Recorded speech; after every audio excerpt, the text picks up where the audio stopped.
Lockridge Air Band of Lake Superior, Chippewa, and he is now going to present on Monument. Do you know what it is? So join me in welcoming Roger to the stage.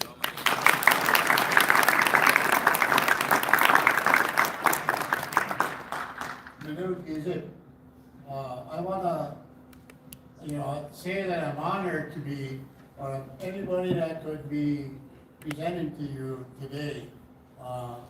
I don't know, they dug in a hat, I suppose, and drew my name. But at least I wanted to be extending you how grateful I am to kind of share some of the teachings that I received in doing my work and starting this work. I mean, my first time and when I was introduced to Monument was in 1972, when my grandmother invited me to go to my very first rice camp. And my experience at that rice camp was something that still burns in my soul today. And also it was at that rice camp that my mentor decided that around the campfires that of that first rice camp, that he had this vision in the talk that was going around the fire. He said, it was here before, why can't we do it? And for those of you here at Northern, there was a video, and it was produced by Mike Lokinen, and it's, I believe, still available here with Up North Films on campus here. It's kind of a history of the rice restoration project at Gauthier. And so it takes you up to the point just prior to us receiving a victory in our litigation against the Wisconsin Valley Improvement Company.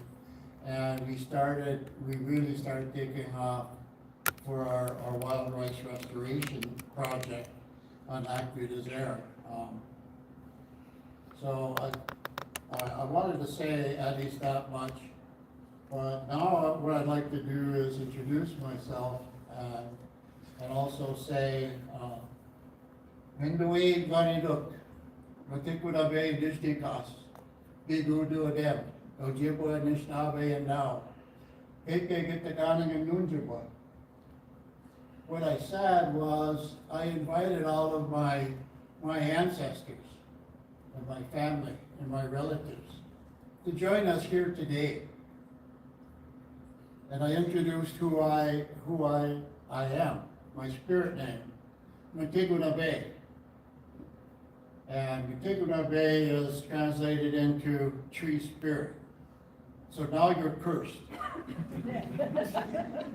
No matter where you go, you're always going to think of me. Every time you see a tree, oh, there's Roger. Matigunabe is tree spirit. And from the Gigun, the fish clan, belong to the sturgeon clan. I'm from that Ojibwa nation, Kekegitagani, which is land of the old gardens, which is on the western end of the UP. And one of those gardens was Manitou Gitagan, its spirit garden. The spirit garden is that wild rice bed, that wild rice bed that was a place that Creator gave us this sacred gift. This gift that is the reason that we are here today. So I want to kind of head off into the direction of the creation story. And I was talking about, what was taught to me and shared with me around the fires, around the rice camps, and what still fuels me to do this after 50 years of doing wild rice restoration. I put off retirement several times. But one of the things that I want to touch base on is the creation story.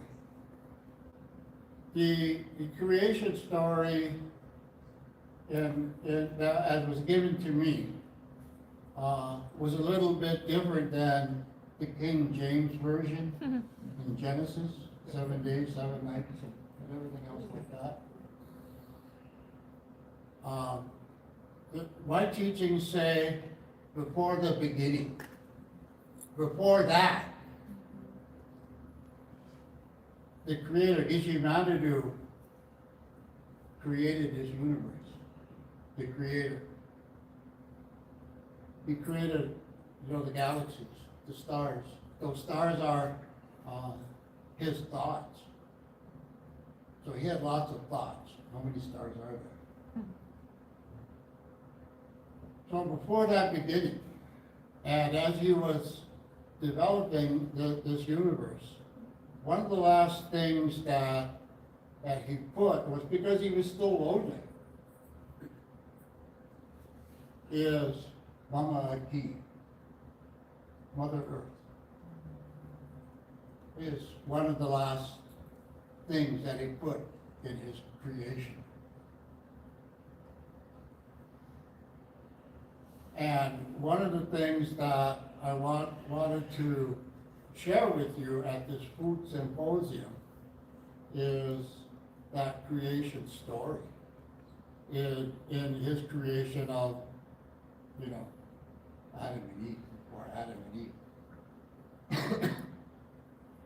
The creation story and the way that he built it, the Creator, the way that he built it.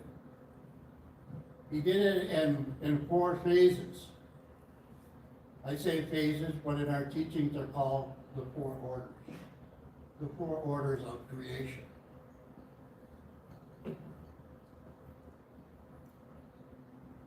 The 4 orders of creation are, the first order are the elements, the foundation of all life.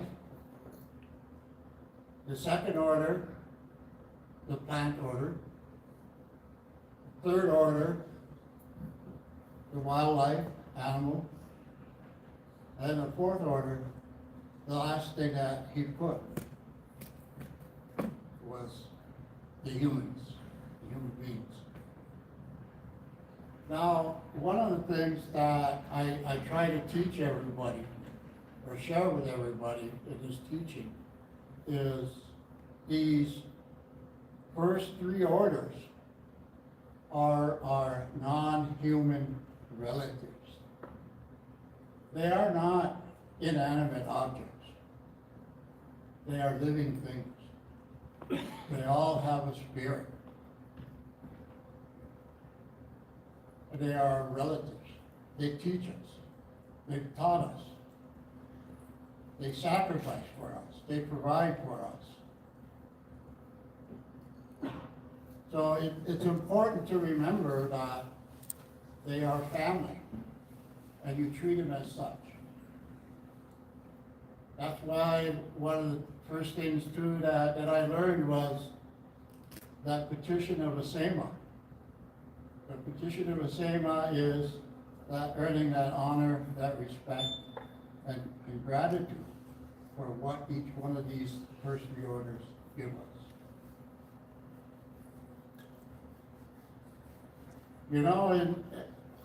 It's been said and told to me that at this time that all of our relatives, we could talk to one another. Even when NMU was given that task of naming all of Vijayanadu's creations, he communicated, those relatives communicated to him,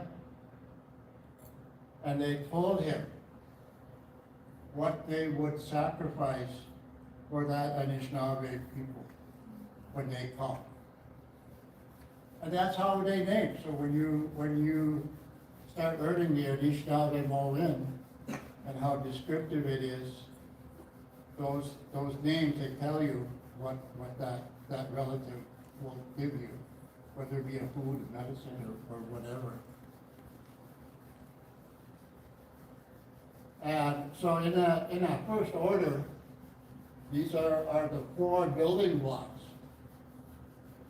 These are almost like the four directions. First is Mama Aki. Where does all life come from? From Mama Aki. They provide for us. They provide a home for us. They provide nourishment. They provide protection for us. Newton, the wind. The wind that's where the thunderbirds, they live out there in the west, and they bring NMU, the water. Water is life. Water is life. And then the 4th thing is Ishkadei, that fire. That fire, that grandfather, that sun, which is so important to, more so, that second order of the plants, because that's where it gets its fuel, that's where it gets its energy to give. So these are the 4 building blocks. Even us in that 4th order, when we were made, Humanity took those 4 things, put it to the 4 directions, put us in that cowrie shell, glue it and give us life. So the building blocks is the first order. Aki, Mother Earth, Newton, the wind, NMU, the water, and Ishkadei, the fire. And because of these 4 orders, we have come to what in Indian country, or what my relatives believe, was the first treaty. There wasn't in 1842, 1836. The first treaty came when Gauthier was finishing his creation. And when we do that, we have to remember that in those 4 orders, they were built in that way. The first order, second order, third order, fourth order, and us. And one of the things is, they are family. In your family, do you have a hierarchy, or do you respect and honor them all equally? Your cousins, your aunties, your uncles, your grandmas. Do you hold one, or does one auntie, I suppose, maybe I shouldn't ask this question. Does a family member think that they deserve more respect and more anything else? The thing is, we do not. All 4 orders are on the same plane. We are all equal.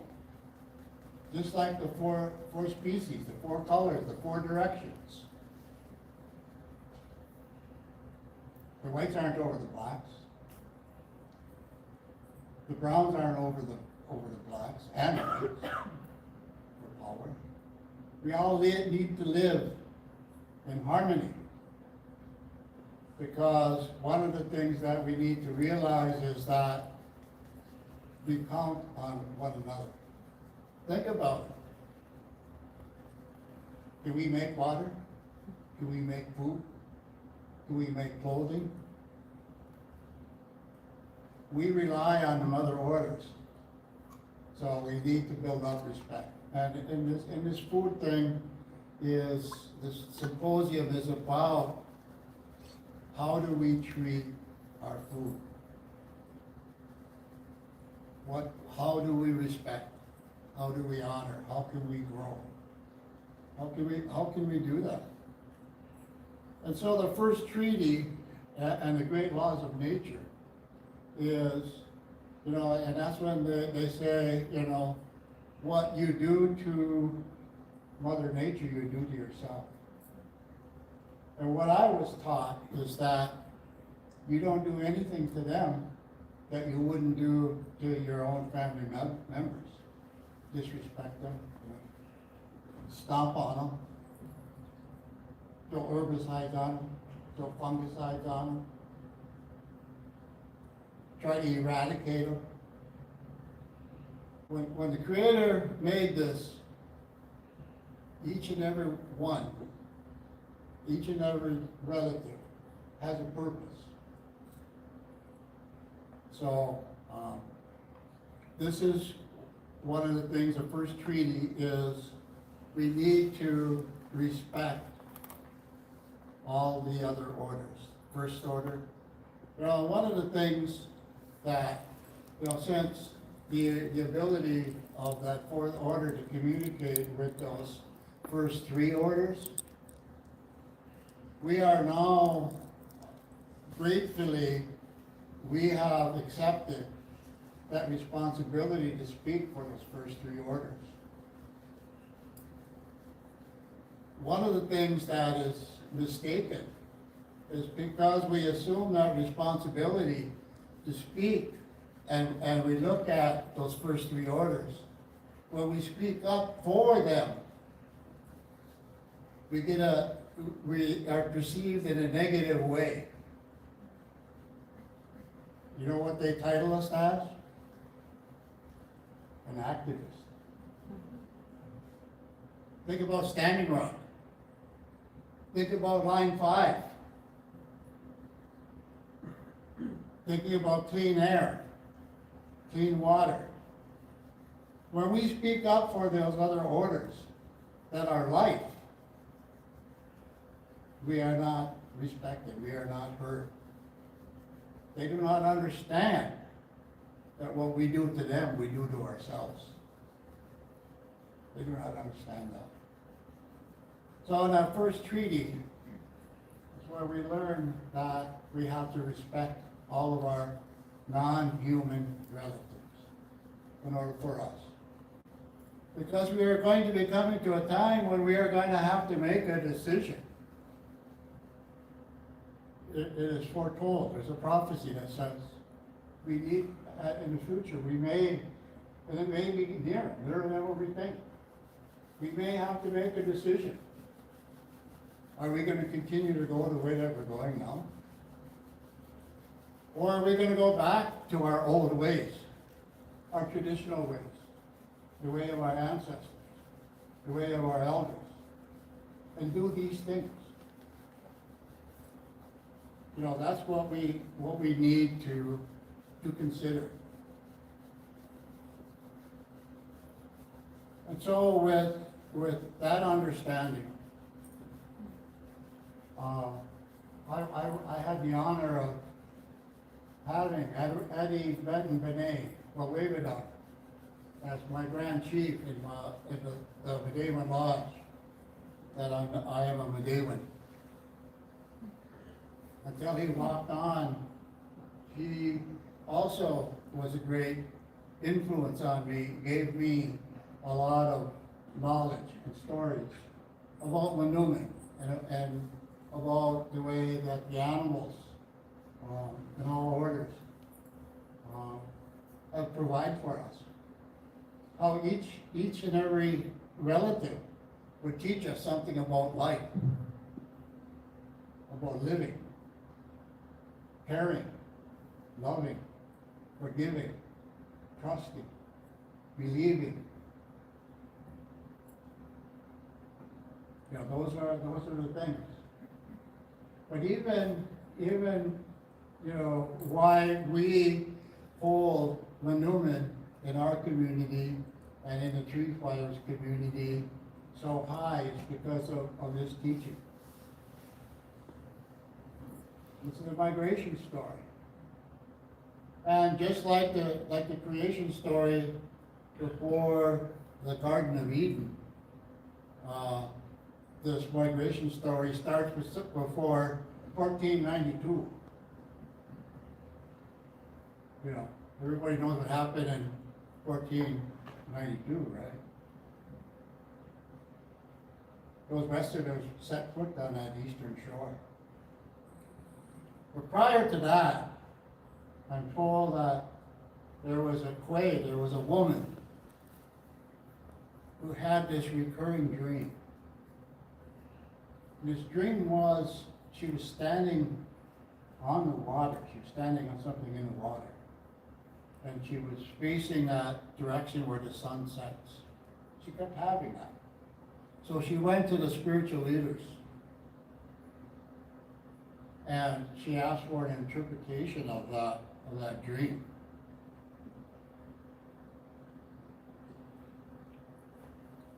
So the spiritual leaders, they asked Gitchi Madadu,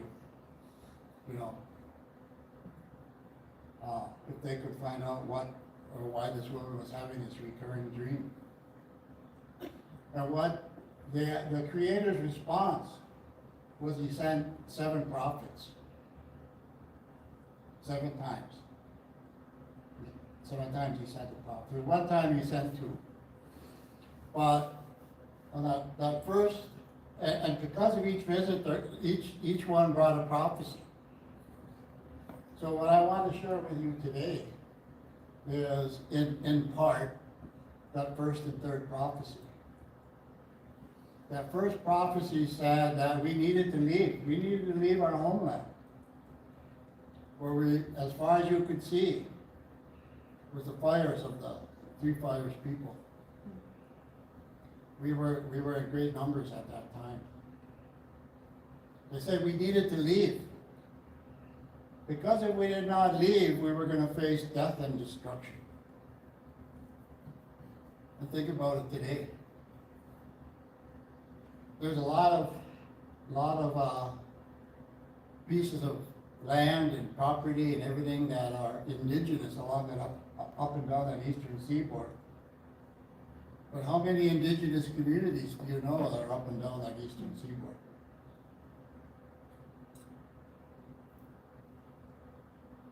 Prior to 1492, we were told to leave. We don't have encyclopedias. We only have our teachings, our oral history. I can't tell you how long this migration really took. Depending on who tells the story, gives a different time frame, some of the bits of information. But they said that we needed to leave, otherwise we would face death and destruction. And part of the third prophecy was, we needed to, as part of the answer to that dream, is we needed to follow that Miga shell, which lives in the rapids of flowing water. That Migas is something that we wear at our medallion, it gives us life. And we needed to follow that Migas. We needed to follow that Migas to that place where that food grows on the water. We were told that when we find that food that grows on the water, we would know our new home.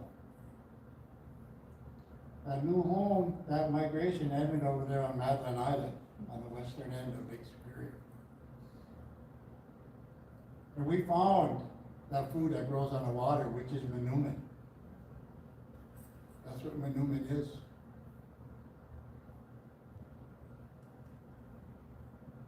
And so when we found that and discovered that, we were also taught how to harvest, how to prepare, how to cook,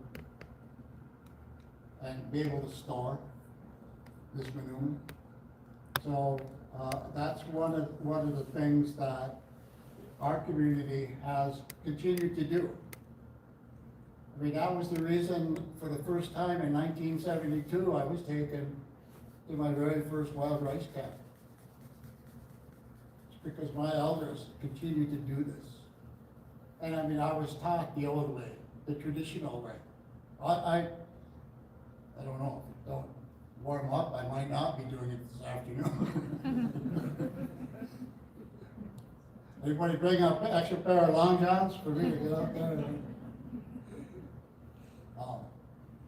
But, so even my wild rice camps, one of the things that I do is I teach. I teach the traditional ways.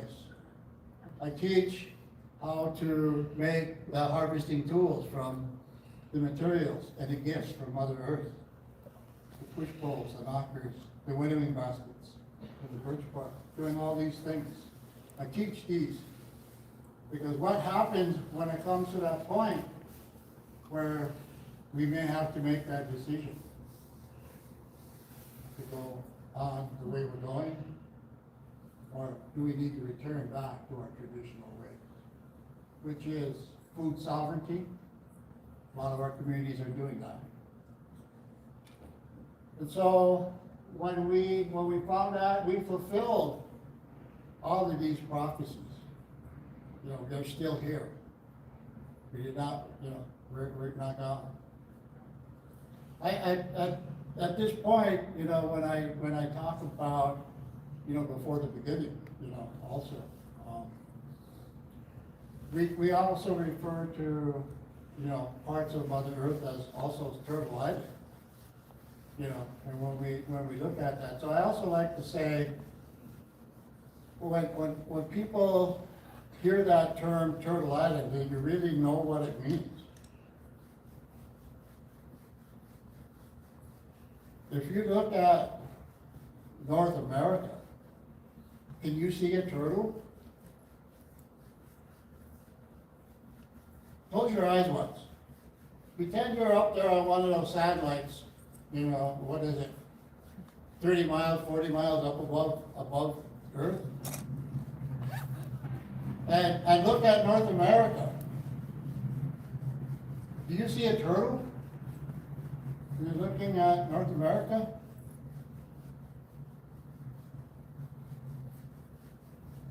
Consider the tail. What would the tail be?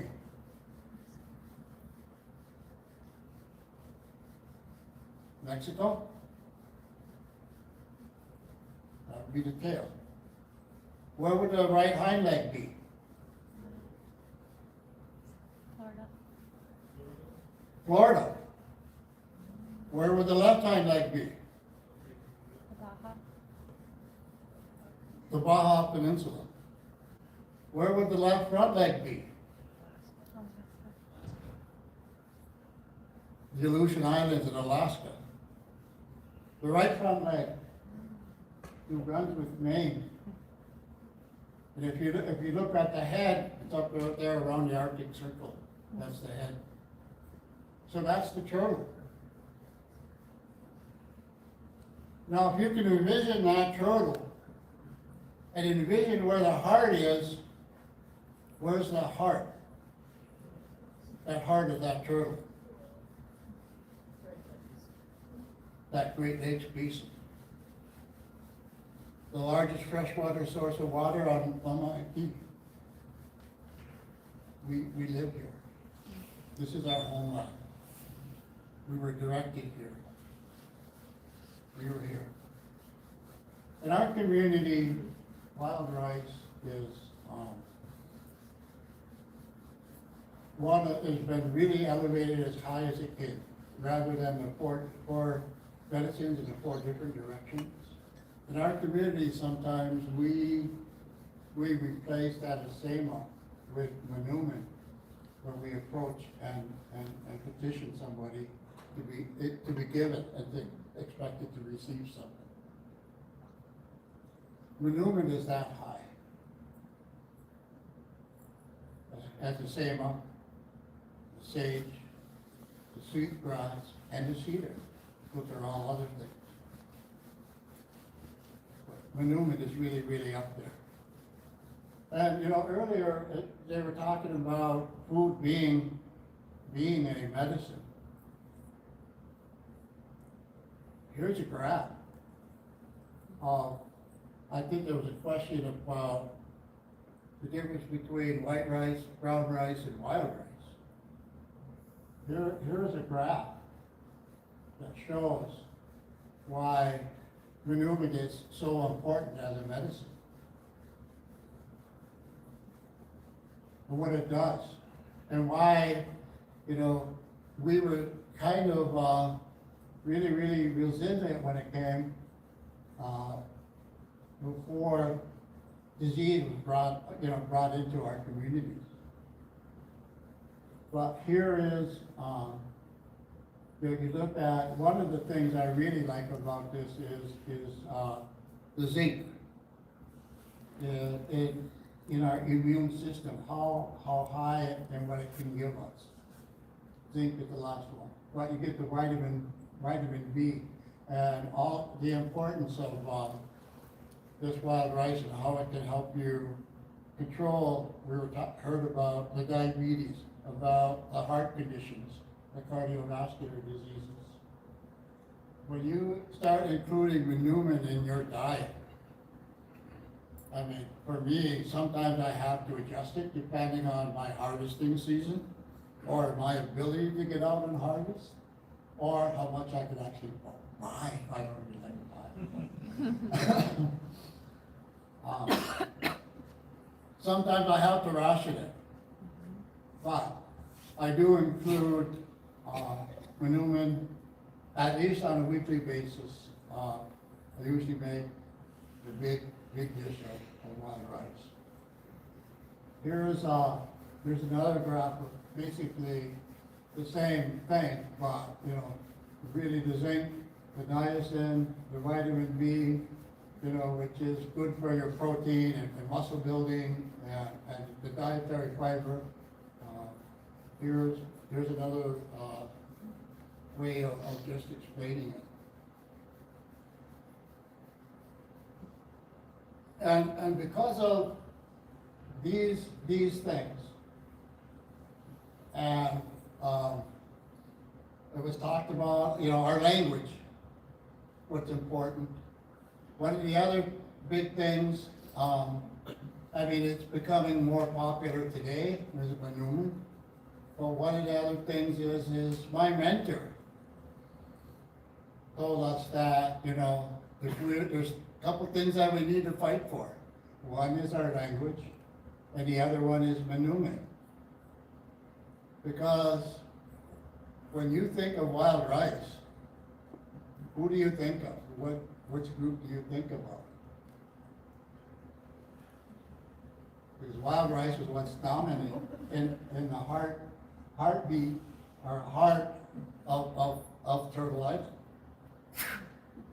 And it is so important. And so it's part of our identity. Almost as important as our language. Manure, it took a long time, but even Western science considered it, and they gave it a title. They said it's a keystone species. Because where you find manure, you heard that expression for Michigan, here in Michigan? Because the water quality where manure grows is of the utmost, because of the heartbeat, the heart of Mother Earth.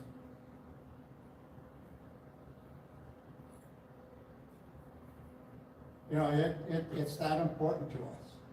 And it was, I don't know, April was talking about going to rice camps. I don't know, how many of you ever been to a rice camp? What did you think of the social activities, the laughter, the interaction, the networking? When I went to that first rice camp in 1972, it was an intertribal gathering. It wasn't just Lackbeaters there going to Stella Lake. It was a lot of the communities in the surrounding area, because that lake was having a bumper crop and it provided a lot.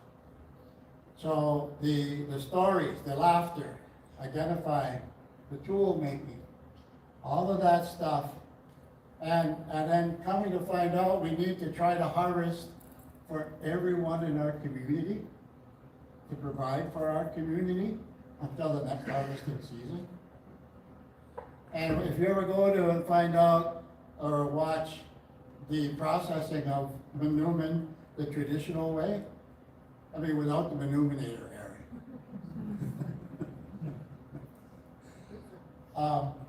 It all brings together, your family people, family members, intertribal people, the activity, the networking, the joining of friends. That was really what I liked about my first wild rice camp. And I just couldn't, and I've been part of that ever since 1972. And all that, and trying to bring that back, not only to my local community, as my grandparents and my uncle. He said, we gotta keep it for our grandchildren, and our grandchildren's grandchildren, or as they say, for the next 7 generations. We need to provide this for them. Because at one point, it was severely threatened. I mean, it's still struggling today. And so through that struggle of my fight, I've been advocating for wild rice ever since that first wild rice camp. And I've had the honor of being invited to the tribal communities across the state of Michigan. And as I stated earlier, with our fight with Wisconsin Valley, our local people that didn't understand, we had to do education and outreach, we had to do litigation, we had to do a lot of other things. And as I visited these other communities, I shared with them the hardships that we went through to get where we are. And so through a unity of a lot of advocating, a lot of talking, this was formed in 2017, this Wild Rice Initiative. Because what we were asking for was, basically we heard about consultation, doing a lot of things. We had very little help in the protection of wild rice. And so what we needed to do, and what I asked, is that could the tribes and the state and federal agencies sit down and talk about renewment issues? So in 2017, a week before I was to retire, we had the first Michigan Wild Rice Initiative meeting in Roscommon. So I brought that back and told the tribe that we needed to send a delegate. Guess who we chose? So I'm a member of, and still are, a delegate for the Michigan Wild Rice Initiative. But we have Katie Cruz and Frank. I think Frank, you're going to be doing somewhat of the stewardship guide. It took us a few years to put this together, but Frank's going to go over an initiative on how the tribes and the agencies and hopefully the general population are going to come together to raise renewment up to where it needs to be up, to protect, to restore, conserve. And you as individuals out there can become involved. You don't have to be a delegate from a tribe. The tribe has several subcommittees, because in this document that Frank's going to go over, he's going to kind of hopefully share some of these 4 subcommittees. I and a friend of mine, we co-chair the Education and Outreach Committee. We've started putting some goals and objectives. And you're gonna have the link and stuff, right, for the document, right? Yep. So, yeah, it's actually available on for you. It's a lengthy document, but I really proud of the document. In this document, when you receive it, I encourage you to, the first half of the document, I believe it's 122 pages. Take that document, the first half of it, and take the first 20 pages and let that sink in, and then take the next 20 pages and then the next 20 pages. There is a lot of information in there that's going to set you. Hopefully it's going to make you sensitive to some of the things that the initiative have identified and where we need to go. So one of the things that the initiative had a priority is to raise or give Manoomin a status. Because when I was advocating for this, and after we were victorious against Wisconsin Valley Improvement Company, and after the 15 years of appealing that they went through, we finally were able to plant some seed on our lake. And one of those things was to lower the lake so we could be successful. But in our second year, we witnessed vandalism done to our project sites where individuals were dragging bed springs through our project so we wouldn't be successful. That was in 2003. And in 2023, after 20 years of advocating for wild rice to have a status and be recognized in the state of Michigan, on November 29, 2023, House Bill 4852 was signed into law, giving Manoomin the Michigan State Native Grade status.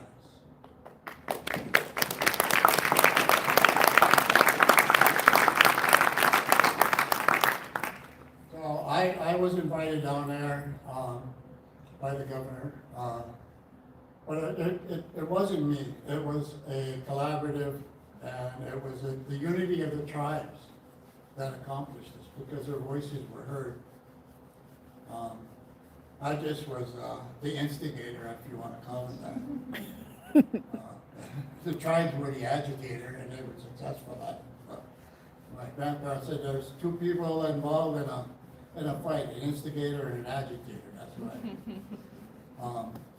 But now we're hoping that that passage actually gave the one of the highest priorities in the initiative to do, but we don't want to stop there.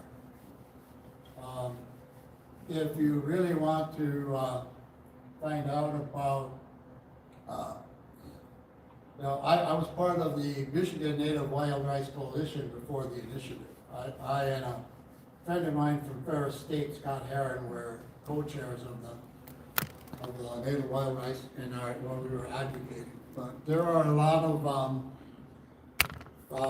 things on YouTube about wild rice. You can either, put my name or wild rice or Manoomin. There are a lot of things out there. Years ago, there really wasn't that much. But there's also two books here. When I started advocating for wild rice, they said, well, you need to go to the Michigan Natural Features Inventory. Okay. So I went to the Michigan Natural Resources Inventory, and I was introduced to this person by the name of Barb Barton. She goes, how can I help you?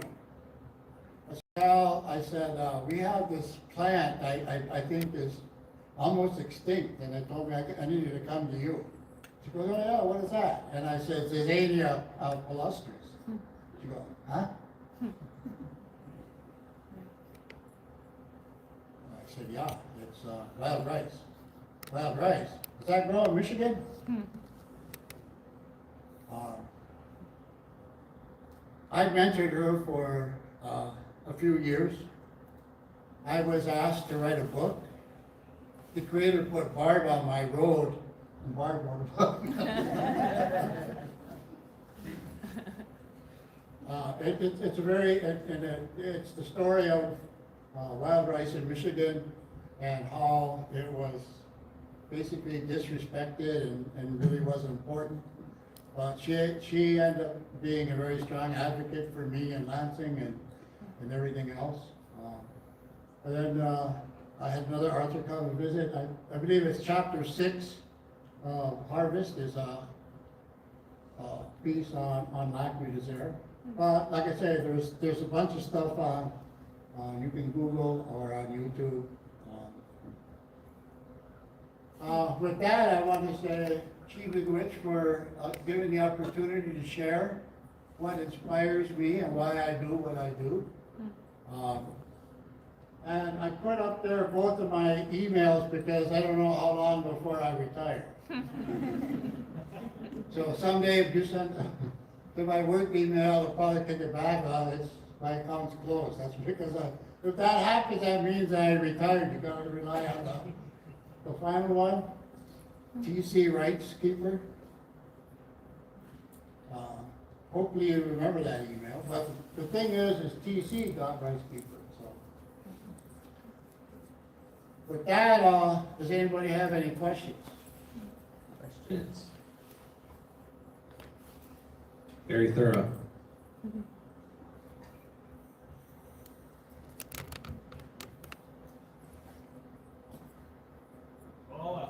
Well, I did a good job. There you No go. question. Oh, Marty's breaking it. Here we go. Can't let Roger get out that easy. So, the previous presentation, of course, your presentation come together through the term Menominee, right? So, we heard in the video from the previous presentation that the traditional name for Menominee is different than Menominee. So people might get a little confused, like, if Menominee don't call themselves Menominee, and we call them Menominee, maybe you guys could explain how that come to be. Well, I mean, it's even like when I worked on several projects. I with several universities, and in my opposing of the genetic research, especially by the University of Minnesota, I'm come to find out even, like the Lakota, they were here before we were, before our migration. So the Lakota know about wild rice too, but in their language, it's P-sin, P-S-I-N. So, depending on, like our languages, like for us, Manuman means good berry. And even though it's not a berry, it's a grain, it depends on the description of that language, of what it is. And so, well, even in the document, right, Frank, we were trying to do it in 3 different versions. We were trying to do it in Ojibwe, Potawatomi, and Odawa. So, but it really kind of got a little kind of plugged up and everything.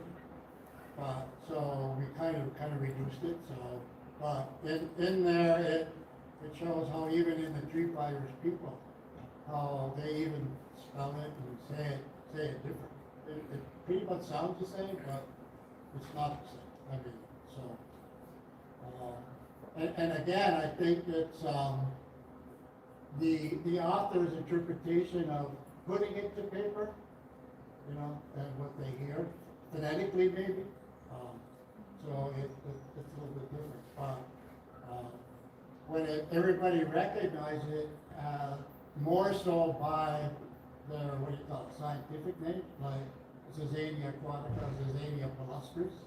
Everybody can kind of agree on that, what you call it, I mean, some people, I mean, even the Westerners called it oats and a lot of other things because, I mean, they didn't understand the grain, the being an aquatic plant. So,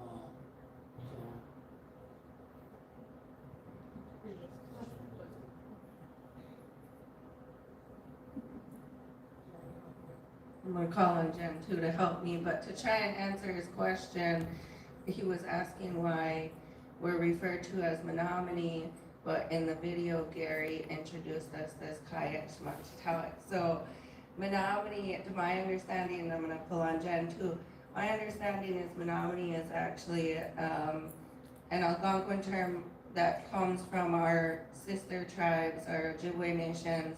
That's what they referred to us as, people of the wild rice. But that wasn't a term that we called ourselves. And so that's where that difference arises. I'm gonna have Jen distinguish between Kayak Shmachitawak and Olandomene. And so our Ojibwe relatives called us the Menominee, the people of the wild rice, because they said wherever it was that the Menominee people went, the wild rice followed. So it makes us sound like mystical and magical. But really it was we had a relationship with the rice. We harvested responsibly, we made sure to reseed, and so that's why wherever we went, we made sure to bring that rice with us and seed that in the different waters. So the Ojibways observed that about us, and that's why they called us that. So Omatnomenewak is our way of saying Menominee, and then that Mamachitawak is where the movers, and I'll share a little bit more about that when I talk.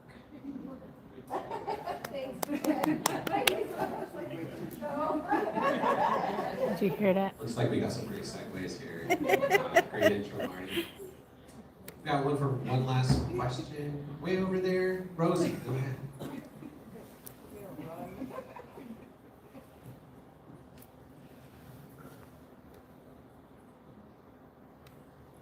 Okay, so I was wondering if you have a resource that is perhaps a map that is updated with where Menominee is growing in the UP?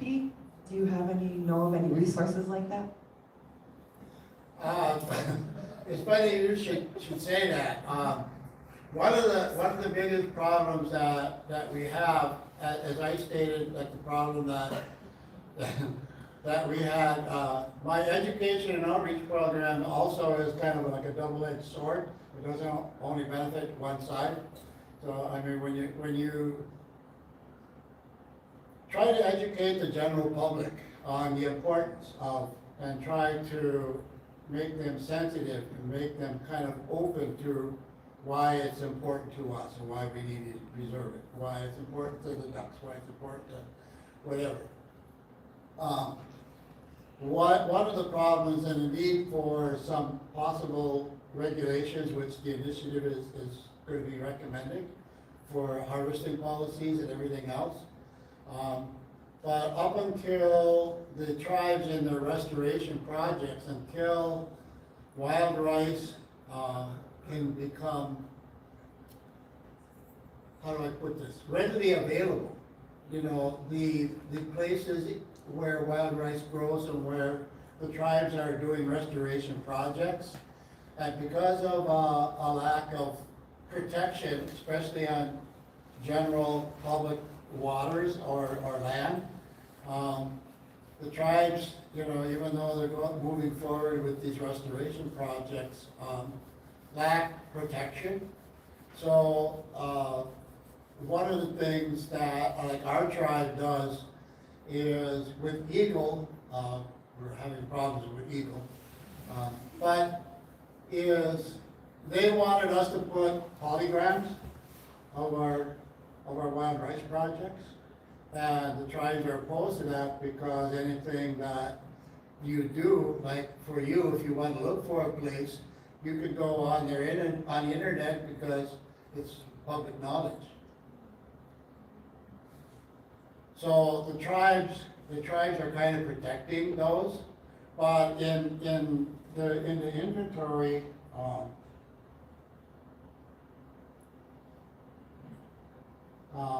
in the inventory and data subcommittee, we're trying to identify where these areas are as well, outside of tribal introduction, restoration, or enhancement.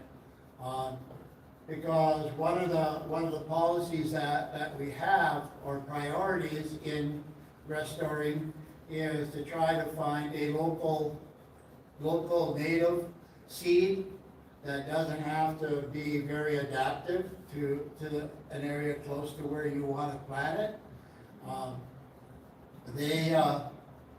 Because, you know, like for a lot of the early on, I mean, we were purchasing seed from our sister state, Minnesota, and bringing it over to Michigan to introduce it. And, you know, the success in doing that wasn't very good, because the seed had to adapt. And so what we're doing now, encouraging, is trying to have tribes do a local, and even though they are being successful in their restoration efforts, they do have sites. And so, like our community, even when we do open up a restored site, we actually pay a little bit more. I think it was like $10 a pound. We paid for our local harvesters to sell back to our natural resource department, so that they could, you know, use that seed in their restoration projects. So I guess the historic, in Barb's book, you know, her research, when she left MNFI, she went over where she could work more with wild rice for MDOT. But I found out that was Fort Knox, MDOT, you know, because of what was in that book, the destruction of wetlands. You know, in that story there, it talks about how Michigan tried to destroy and de-water wetlands and turn it into agricultural. And now, you know, the state is trying to backtrack and under mitigation for wetlands. If you destroy 1 acre of wetland, you gotta replace it with 3. Because they found out that, well, the reason that was done in the book, to find out that we didn't know where malaria come from. They thought it was the wetlands. Wherever there was wetlands, that's where they knew that the malaria was. They didn't know about the vector. They didn't know that the disease was carried by the mosquito. I mean, but even when they did, they still tried to suppress the wetlands. I mean, they drained big lakes. I mean, you go to lower Michigan, you can see the big ditches where they try to de-water and turn it into agricultural land. And so, but in that book, they have, there's a lot of maps of where it was and where it was at the time that the book was printed. But one of the things is, I encourage each and every one of you to become a volunteer, just like the coalition. You know, if you're really, really interested in wild rice, find your local tribal community, find out if they have a wild rice restoration program, and ask, how can I help? Can I volunteer for harvesting and seeding and, you know, monitoring? That's important too. Help identify, you know, where it's at. Am I done? Yeah. Oh. This is awesome.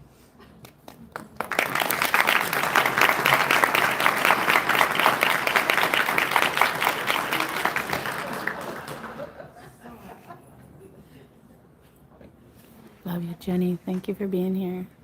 Roger must have saw I was on the move.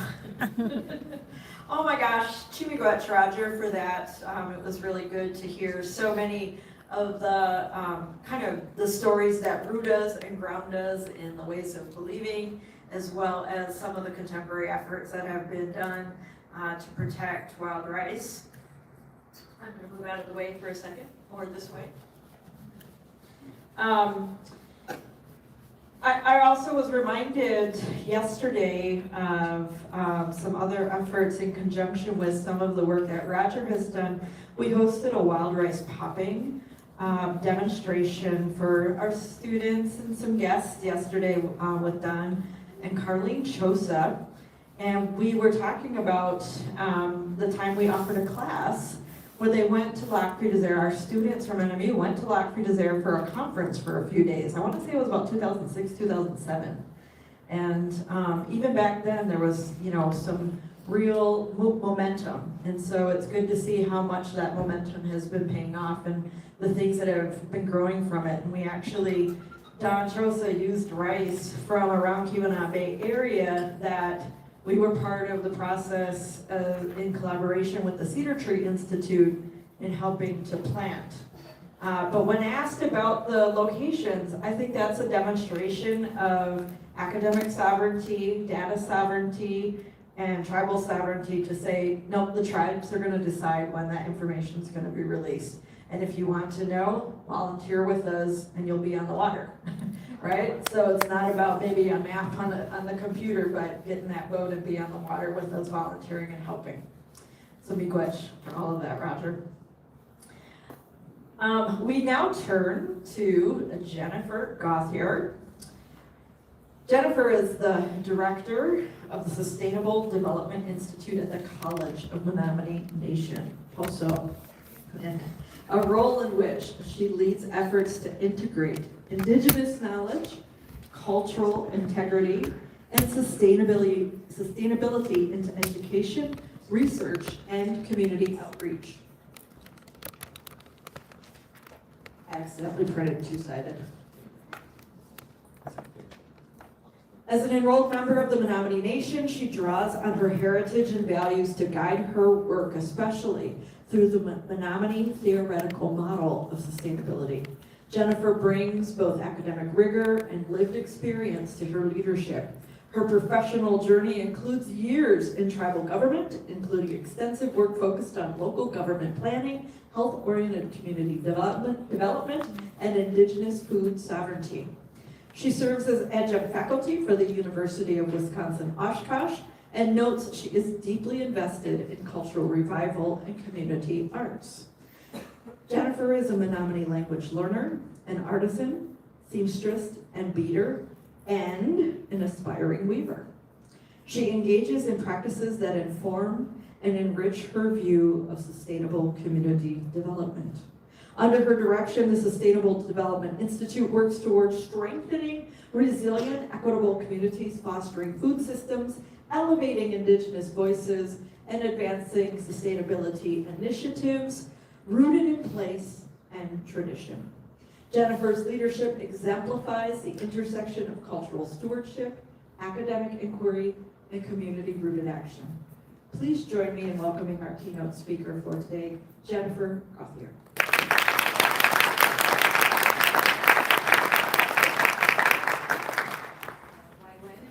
For that introduction, and before I get started, I wanted to say thank you to President Gavin Leach for being here with us this morning, April, Justin, Provost, and Dave for the incredible welcome. I think it speaks a lot to space and place when you're welcomed with laughter and teasing.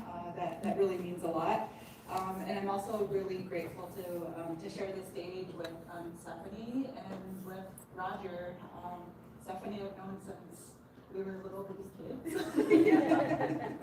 And I just met Roger just over a year ago through a grant that we're working with called the Centers for Creating Indigenous Knowledges and Sciences. So just really honored to be able to share the stage with you and listen to you. And I've learned so much from both of you. And yeah, this is two really tough acts to follow. So I will try my best here. Jennifer Nebushlan. So my name is Jennifer Niatamo Anakayan. Niatamo is what everyone calls me, and that was my great-great-grandmother's name, and it means like all in one place. When I was given that name, I didn't quite know what it meant or why that name was given to me. And as I grow, I'm starting to understand more. I don't know that things are all in one place. Sometimes it feels like things are all over the place. The Nekahe Cook always went on Spencer Gauthier, Mystic Lenore Waka. So my parents are Spencer Gauthier and Lenore Waka, and there's a picture of them there. Nokoma always won. Edith Skinador Waka, Mystic. I went. Hillary Sparky Waka Kashmau. So my grandparents that used to be here, Edith Skinador Waka and Hillary Sparky Waka.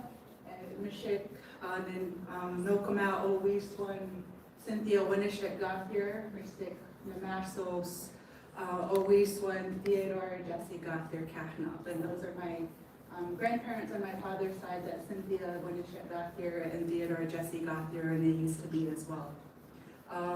Enia Wasa, named Tam. I'm from the Bear Clan, and that's a picture of the bear I got to take in the woods a few years ago. And our Bear Clan responsibilities are we're the speakers of the tribe. We're often seen as the leaders of the tribe. As I grow into learning what my bear responsibilities are, we're messengers. So we're taking information from place to place and sharing back with community and helping with decision making. So growing into my bear responsibilities, I still have to write notes down to be a good speaker, so forgive me for that. Sawano and Eskiwakian, I come from the south, I live in the south. I live just a few miles off our reservation boundaries, but still living in ancestral territory. Mersik Namak Onokim in this match Kakino, Homo Tiwi Komako. I work in the big learning house. Also, we call that the College of Menominee Nation.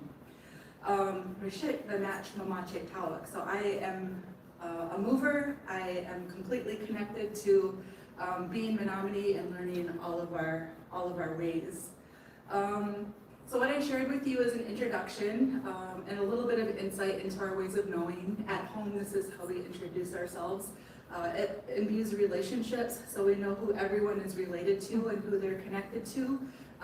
We share our clan so that we know the responsibilities that that person carries. And then we share all of those different relationships so people know the things that we are responsible for taking care of. This way of introducing ourselves has been passed down from generation to generation. And there's been a disconnect from that from some time, but we're really strengthening those ways and connecting our ways to our current way of understanding the world. Niku Machno, Monihan, Mystic Owe, Kokayan, Mystic Chifako, Sokomatic, Selakamatal, Mystic Atsakanam, Maui and Okanan. So some of the things that I like to do related to food are, I love growing vegetables, so you can see some of the vegetables that I grow. Did our first family all-girls sugar camp this past year, which was a beautiful experience. We love to go fishing, love picking berries, and love all of the wild things. These are things that were taught to me by my grandparents, and I really like to introduce my grandparents because they're everything to me, and I wouldn't be who I am without my grandparents. So I like to share this map. This is Onat Nomene Askonikon. And I like to share this map for lots of different reasons. One, it was indigenously created. And two, it shows what the ancestral territories of what Wisconsin might have looked like at some point in time. It shows, in the orange you can see the Menominee ancestral territory. Our stories tell us something a little bit different. So if Menominee had created this map, the orange area would extend way further out west to the borders of Minnesota, way further south to what we now call Chicago, and up through the Upper Peninsula. And I know that we had some relationships here in Marquette, Michigan. But you can see the vast territory that the Menominee people moved around in. We had camps all over the place. We had sugar camps, rice camps, sturgeon camps, hunting camps, and these were all deeply embedded in science and our ways of knowing and observing the environment around us. This was over 10 million acres, and we were removed from that, and that's an incredible disruption to a way of life and to a way of knowing the world. And we were relocated through lots of different treaties and federal actions to the postage area stamp that you see there. It's about 235,000 acres, And for me, it is the most beautiful place in the world. It is almost completely forested. There's over 50 pristine rivers, lakes, and streams. We do not have any limits on how much fish we can eat per week at this point in our lives, so we're really something that we're really proud of to be able to have that. And our ancestors fought really hard for us to be able to stay in this area. What else can I share? I really like it when our presentations kind of flow together, and I think that Stephanie had mentioned about the commodity foods and how that contributed to our health disparities, and also the things that contributed to those health disparities is not being able to move. So something happens to you when you're living on 10 million acres in a relationship with 10 million acres and then moved to 235,000 acres. There's also federal policies, there's boarding schools, there's loss of language, there's disconnection from food, and all of those things pile up and become a part of us. But there's also these other things that I'm going to share about with us today that give us the good things and change some of those health disparities. The picture on the right is a picture of a drone shot of our reservation on the north boundary. On the left side, you can see the heavily forested lands, and on the right side, you can see big agriculture. And the left side is the Menominee Indian Reservation. And it gives you a glimpse of what the lands of that area of Wisconsin might have looked like at some point in time. And I'll talk a little bit more about how those forests came to be. I wanted to share with you different types of ways of knowing and different models that we are engaging with in our community. And one of them that was mentioned in the introduction was the Menominee Theoretical Model of Sustainability. This was stewarded by the Sustainable Development Institute, where I work. And we use this model to understand the world, understand questions. We use it to write our research. We use it to write our grant proposals. And this was created 30 years ago by our community, for our community. We had our conservationists, our environmental groups involved. We had our Menominee Tribal Legislature, and also our Menominee community involved in the creation of this. So this model was created to talk specifically about forestry. And what's great about this model is that it's really adaptive over time, and then depending on what the person who's using the model brings with them, it can be interpreted in a lot of different ways. So what I'm going to share with you is my interpretation and how I'm using the model in the work that our community is doing. So within the model, there are 7 dimensions. There's land and sovereignty, natural environment, there's the institutions, technology, economics, and human perceptions, activity, and behavior. And when all of these are in balance, we have what we have in the center, which is called a toxin. And I'll go through with you some of the definitions for what those are, and then also how they're interpreted in a really Menominee Indigenous way. So early interpretations around the model focused really on tensions between different dimensions of the model. But as the model evolves and it grows, we're thinking really a lot more holistically about those dimensions and how they relate to each other. So while there might be tensions between economics and maybe land and sovereignty, and there's difference between those two, or there's struggles between those two, we seek to balance those tensions out by talking about all of the other dimensions that exist within the model. So we're having a holistic discussion and hopefully coming to a better decision and solution instead of focusing on what a lot of people tend to focus on is the economics and return on investment and money and investment.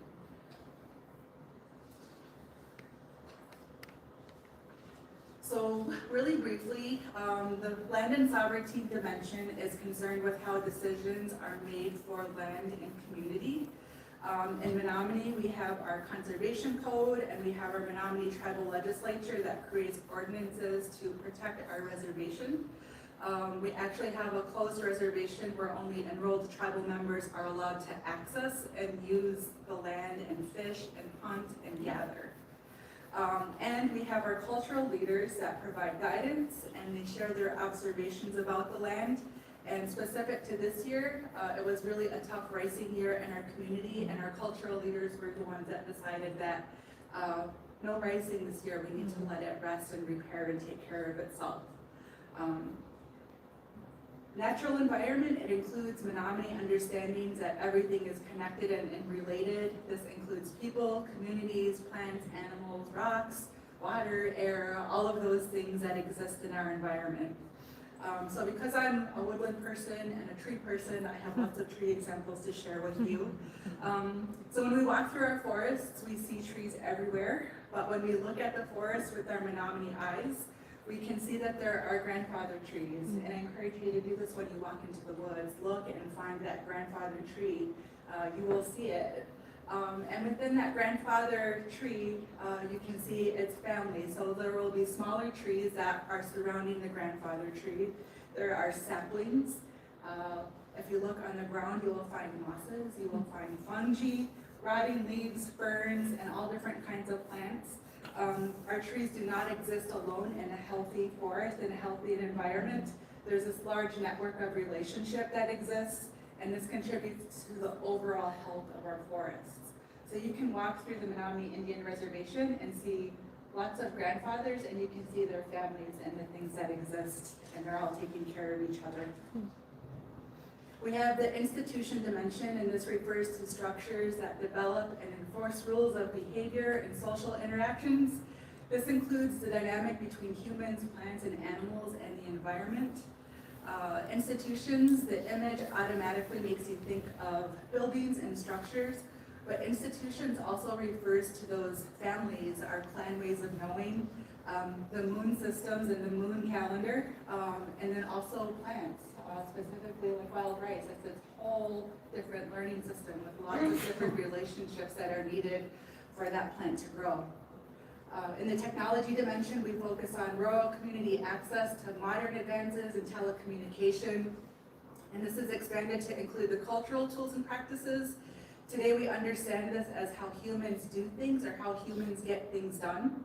And again, the image makes us think of, the current technology. I asked this question of students earlier this week, what they think of with technology, and immediately it was my phone, my tablet, my desktop, my computer, my laptop, and no one mentioned our indigenous tools and our indigenous ways of knowing, and how important and invaluable those are, and how they contribute and are useful in our everyday lives yet.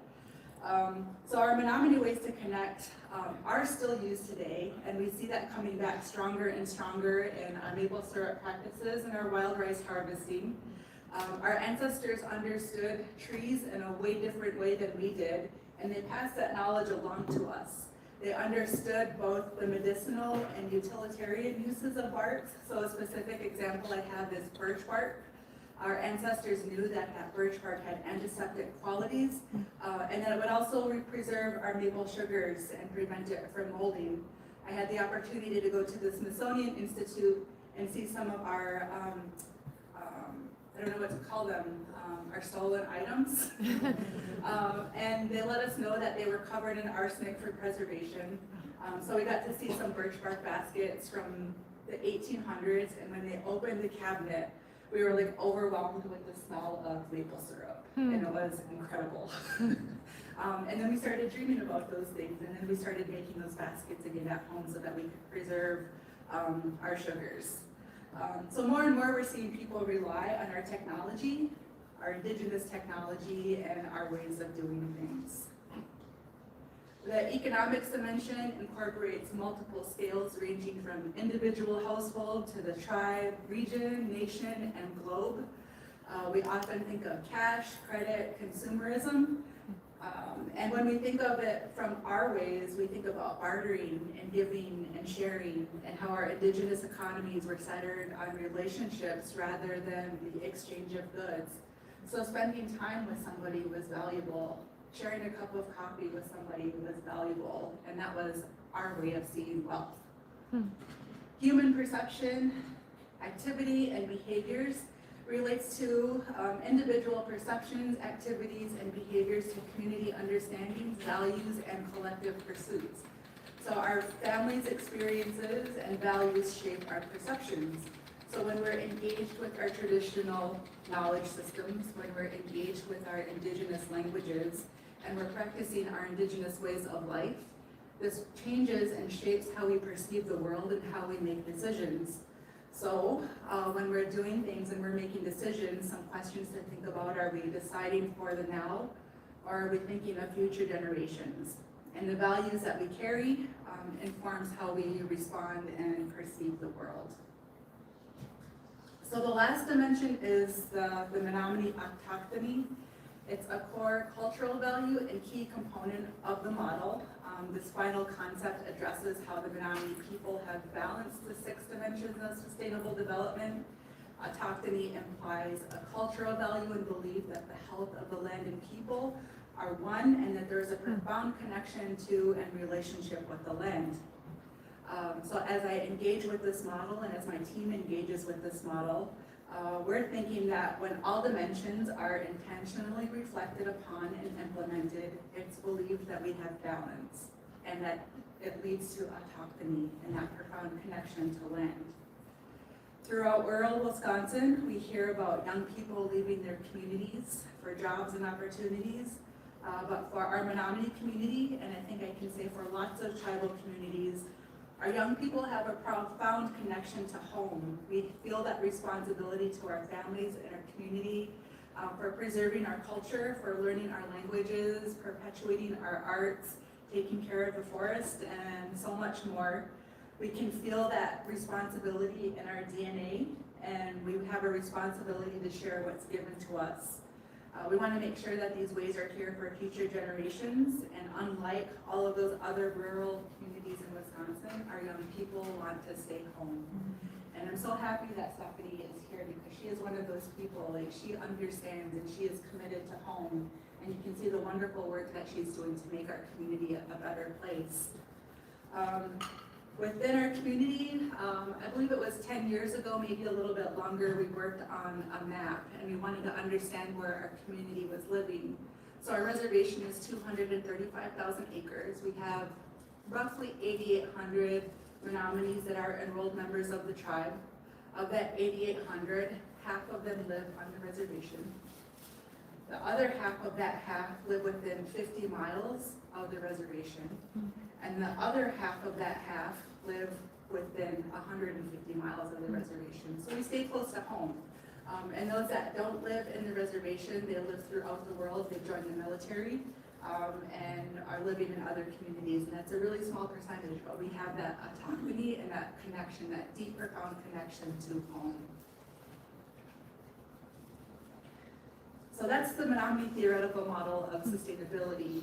And I'm challenging myself to take that model and apply that model to our ancient knowledge and our traditional systems. So I wanted to talk to you about the Menominee of Pekinakiki. This is another map. You can find this on the College of Menominee Nations website. This was created by my friend, Chase Oniquit Kahna. And he spent a lot of time doing research on understanding what we now call Wisconsin, and the communities and the villages that existed prior to colonization. So if you find some time and you can take a look at this map, you can hover over all of the village names and it will pronounce that name for you in our ancestral language. So why this is important to land and sovereignty and to human perception is when we understand the original inhabitants of the land, we see that land in a different way. When we start calling those villages and communities and waters what our ancestors called them, we understand the land in a different way. And then we get to understand a little bit about Pekinakiki. And Pekinakiki was a land management system that was practiced by our traditional chiefs a long time before treaty eras and colonization. Pekinakiki assured responsible land use practices. Pekinakiki relied on good relationships and trust, and it recognized Menominee stewardship of the land. So Pekinakiki, when translated, means to sit upon the land. And back in the day, our chiefs had lots of conversations about sitting upon the land. And we shared this land with all of the other tribes that lived in the area. and they understood that there were sugar camps throughout, and there were rice camps everywhere, and that there were some really good hunting grounds, and that if they needed access and they needed to be by those things, that they would meet with their chiefs and they would have a really long discussion, and the tribal chiefs at that time would say, okay, you can sit upon this land.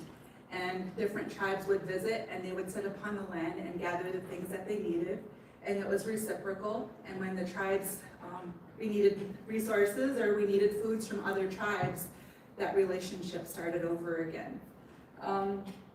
So this was practiced, and it made sure that we were responsible for everything that was here, that it was managed in a good way, that there wasn't over harvesting, but also recognizing that we have to take care of each other. This way of knowing existed just a few generations ago, and the reason I know is because my grandmother would tell me stories about Ho-Chunk relatives that would come and hunt with the Menominee people. And then when it was cranberry season, the Ho-Chunks would invite the Menominee to come sit with them, and we would harvest cranberries with them. So that was just a few generations ago. And as our reservation was established and created, we moved a little bit away from that. And unfortunately now we're no longer able to host communities, tribal communities in that way. But I'm really looking forward to the future because we have a whole generation that is engaged with language and these ways of knowing. And they're taking these laws and ordinances and reimagining and connecting to these old ways again. So I'm really hopeful that we can have that Apeg and Akihi again in its full meaning. It still exists in some form today, and I think the Tribal Elder Food Box program is an example of that Apeg and Akihi in a modern sense. Our gatherings are a form of Apeg and Akihi, so there's some contemporary modern adaptations of how we're still practicing.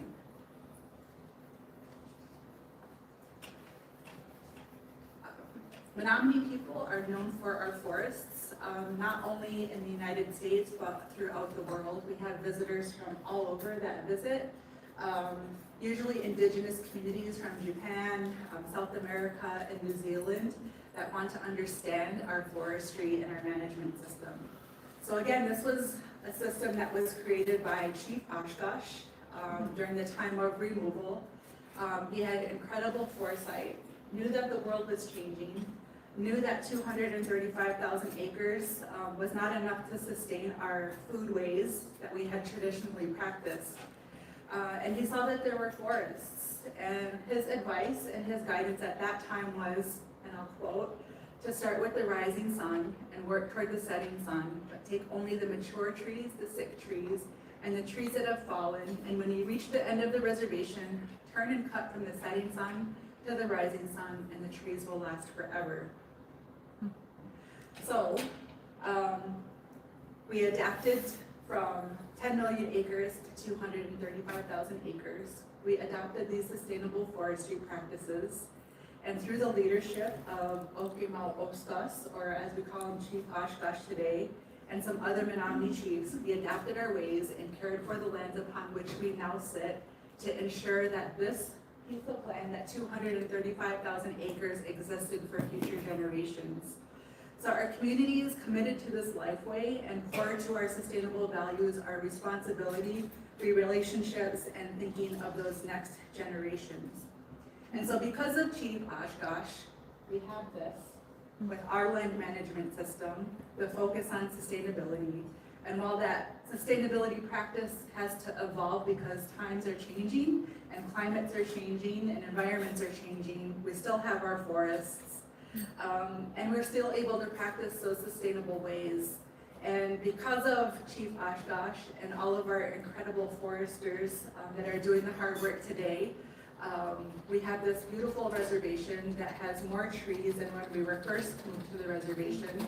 We have an economy that is thriving on this. We have a culture around our sawmill. We have sign language around our sawmill because of the thought of our chiefs and thinking of us. So it's our responsibility to be like Chief Oshkosh and think of those next generations and maintain those sustainability practices and adapt those. So you can see on this side, this is part of that forestry practice and ensuring that there's sunlight that reaches the larger trees, and that there's some selective cutting that takes place to make sure that there's relationships that exist within the forest. And because of those practices, we have beautiful berry patches all over the reservation. We keep those hidden with the wild rice maps. I love picking berries. It's a family thing. Our families get together and they'll spend, the entire weekend picking berries. We pack lunches and then we'll go swimming. It's just really a great time. And then on the left side, we were fortunate to find a blueberry patch, and we spent 3 hours and we found all of these blueberries here. So when we think about our foods and nutrition, our food is not just eating the food and having the food as part of our meals, it's also that relationship, understanding when those things need to be harvested, the work that goes into it, and believe me, we enjoyed those 5 blueberries, and we enjoyed those in a way we didn't before, I think, and it took a lot of work, but there's a lot of movement, mamache taways, and working with our foods and having that relationship with our foods. The next system that I want to share with you is the Menominee moon calendar. So the Menominees traditionally lived by 13 moons, and we're trying to reintroduce those 13 moons and the languages back into our ways of knowing. So this is the moon calendar that we're currently living with. I have highlighted the fall moons, or the moons that we're in right now, and the moons that we're going to be moving into. So right now we're in the Panipimakut Queso, or the fallen leaves moon. Really important time of year. It provides health and nutrition for our forest when those leaves fall, but it's also a reminder and indicator that we need to start harvesting those final garden foods and those winter squashes, and also to start preserving and preparing for those long winter months. The next moon that we're moving into is Away Manurso Queso, or the deer ready moon. That's when hunters are out and about, and we have teachings about that.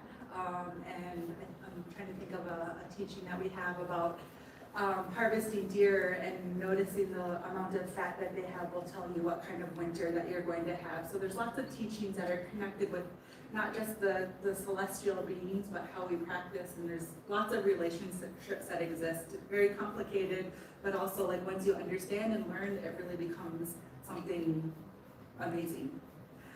And then we have Pakewene Queso, and that's he drops his horns moon, and that's when the fur comes off of the deer, and it's a transition period, and generally a time when we stop hunting deer. So the Menominee moon systems are a guide. They have science and teachings and stories and observations about environment.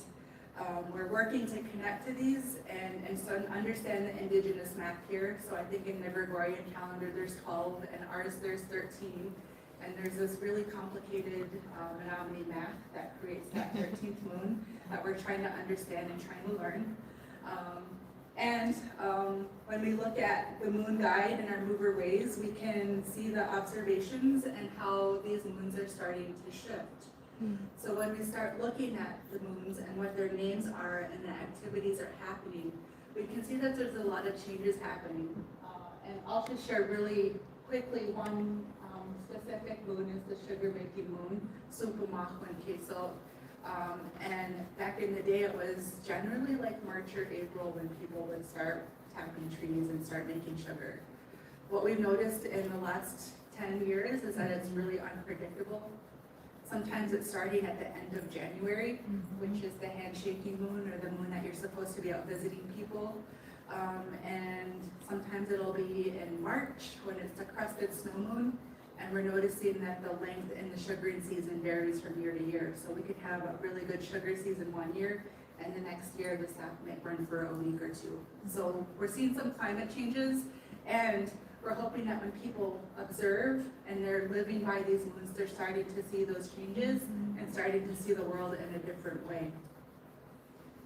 So while there's a lot to be learned, we have ways that we're connecting this in a fun way, in a natural way, and hopefully in a really good way. So one way is our institute hosts 13 moon gatherings, and we have these gatherings every month at our historic preservation department. And the location is at our cultural museum, and it's the perfect setting for that because we have all of our ancestral items around us. We have those tools around us that our ancestors used for harvesting and preparing foods. And it's really just a good space. So what we do at these meetings, at these gatherings, is we share our seasonal foods, we share recipes, we share the language that is associated with those foods, we have some storytelling, and then we really try hard to introduce Menominee art that is connected to that food. We highlight our chefs, so I think you can see a couple of our chefs here right in the center. You see Chef Lucy Greeno. She has her own homestead where she does seed saving, lots of food demonstrations. Chef Hamat, I don't know, he's way in the back in the top picture, but he's a classically, or like traditionally trained chef. He went to school for that, but also he cooks for like a lot of our cultural and community gatherings. So he brings in like 2 ways of knowing. And we're introducing all of these foods back to our community at the time of year when we're supposed to eat them. I'll talk a little bit more about that. So some of our hopes, we have our grant objectives that there's increased knowledge, and people are using more language, and more people are engaging with social media as a result of this. But our hopes are that because of this, people are starting to look at the moons. They're starting to look at the sky. They're starting to look at the environment again. We're hoping that our people are connecting to a Menominee way of telling time and not looking at this or looking at our phones or looking at the Gregorian calendar. We're hoping that our community is connecting to our eating habits in the seasons. So we heard a lot today about our foods are being our medicine, and that the land,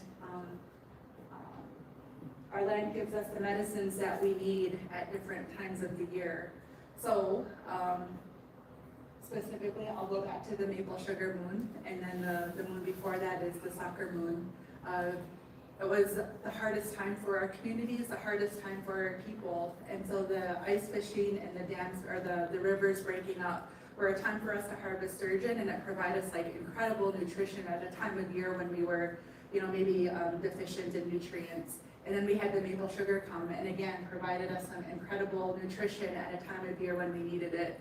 And so our moons knew that, what we needed. They knew what our bodies needed, and we want to connect our community back to that traditional teachings of why our foods are medicine. We also want to engage our community with languages. When we start talking about our foods with our traditional languages, we start to understand them and see them in a different way. So some of the things that we're seeing, in addition to like increased knowledge and people having increased use of language, we're seeing intergenerational participation at these events. So our first event, we had a few people. Our second event, we had more. And by the third or fourth event, we had grandma, grandpa, daughters, grandkids, nieces, nephews. We had like whole families coming to attend these events. We also saw people tasting foods and like, I remember this. I remember my grandma made this. I remember we went and harvested this. And then people started sharing stories, and they started sharing their family recipes back and forth with each other.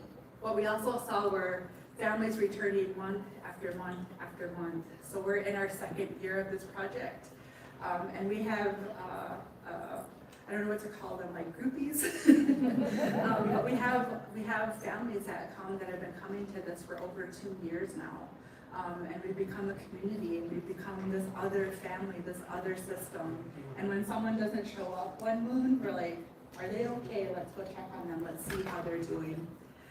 So in addition to all of this, what we try to do is make sure that it's one thing to try these foods. Our traditional foods are not always accessible anymore due to like the disposition of land. And so what we try to do is incentivize participation by making sure that if we're sharing a recipe about rice, that we're making sure that there's rice there for our people. This next one, we're making sunflower butter, and we're doing something with cranberries, and we're gonna make sure that our community members that attend have the sunflower seeds to make that recipe at home, and that they have the cranberries to make that recipe at home. So we're giving them something to take back. to not just have that one tasting experience with us, but to take those ways and practice them with their families again. And we have people starting to share the recipes with us. They're really excited to share. I wanted to share also another of our learning systems or our ways of knowing is our Omatnominewinasi and our Menominee language. This is the heart of everything. Without our languages, those moon systems and that apake and akihi and that sustainability, they have meaning, but they have so much more meaning when we start to learn our languages. We have a different connection with those. So language is really at the heart of everything that we're doing in our community. So while I can understand concepts in English, they take on deeper understanding and deeper responsibility when I talk about them in our language. So I have a few words that I want to share. Natanwe Mackinac. We heard this in our community as meaning all of our relatives. And I love that definition and I love that meaning. And I was fortunate to be able to spend time with an elder from another Algonquin community. And his word and his story around this was connected to boarding schools, and I won't talk about that. His word was Natanwe Maganug. I'm like, whoa, that sounds just like Natanwe Maganug. And his story was remembering his family and remembering that word, and that was a word that carried him through some really hard times. And what that actually means is your heart within hearts. So when we think of our families and we think of our ways of knowing and that ancestral knowledge that is passed on, we think of it as Natanwe Mackinac, or that hearts within hearts. So deep meanings in our language, deep teachings. We talked a little bit about Mamache Tawa. We heard Gary Bisa talk about that in his video about we were the movers, and we moved a lot. And I remember my grandma saying, don't be lazy, you'll always be doing something, you should always be moving. And that was like deep Mamache Tawa knowledge that she was sharing with me. And back in the day, we moved from place to place. We had the sugar camps, the ricing camps. We have lots of our teachings and stories and ways of knowing that give us consequences for when we're lazy. Another time of year, I could tell you about our maple sugar and what happened to us because we became lazy around that. But that Mamachik Tawak means to always keep moving. Another word is Pichikanan. When we think of it in the English way, Pichikanan just means vegetable. But when we understand with our Menominee worldview and our Menominee hearts within hearts, that word actually means like those growing things.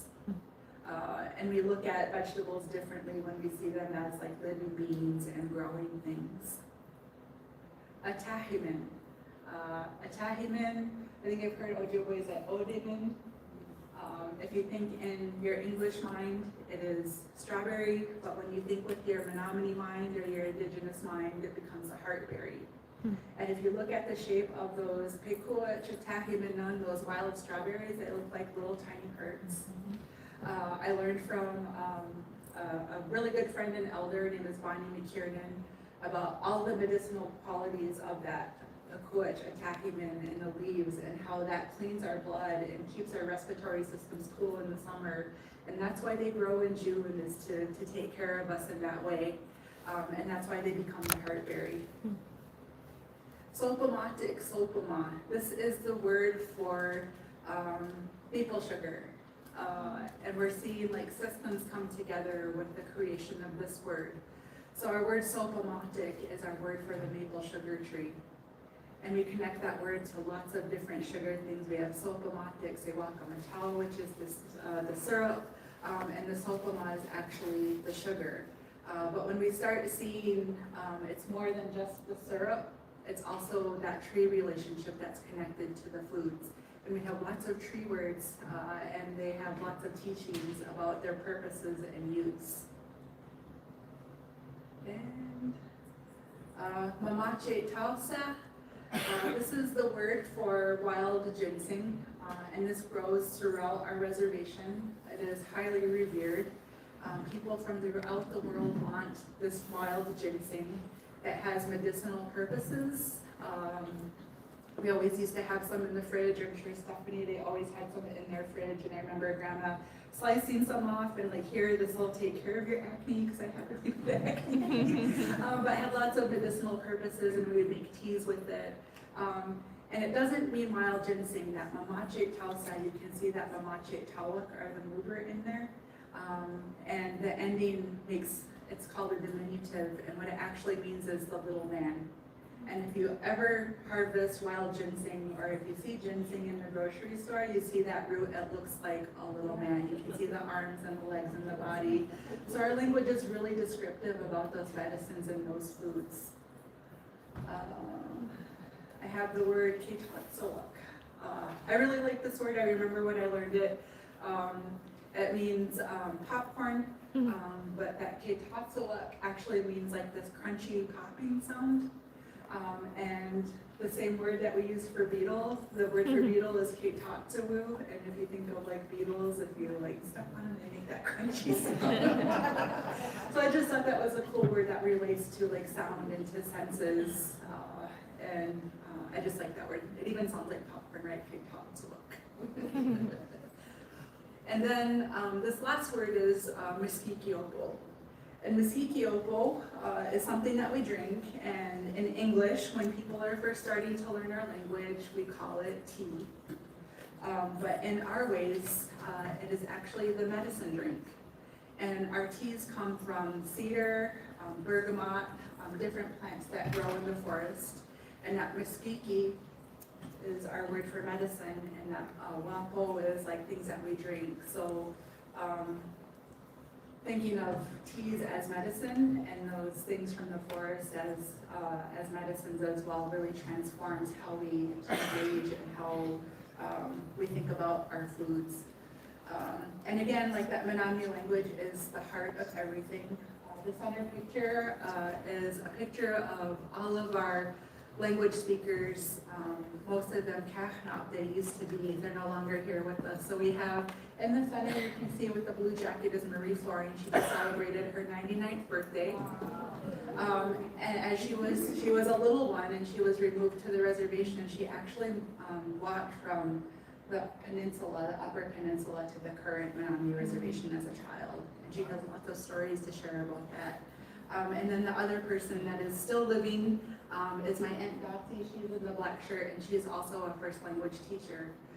And all of these people passed along all of this knowledge that I shared with you to make sure that we continue those ways and that we attach ourselves to those and make sure that we're passing those along to those future generations. So I love sharing this. They are everything to who we are today. They've survived so much. And they generously shared that knowledge, and that's something I would encourage everyone is like, if you're giving something, it's your responsibility to generously share that and make sure that those young people know and understand that they need to share it as well when they're given something. So I wanted to make sure that I pass that message along. And then this last picture I wanted to share is of wild rice. And this was taken in the early 1900s. This was Shauna Lake, and this is near our reservation community, and it was an incredibly beautiful lake that was covered in rice. And we had lots of families that camped there and lots of families that riced there. This no longer exists. Since removal to the reservation, our waters have been dammed, and that's disrupted relationships with sturgeon and all of those things that are necessary for that rice to grow.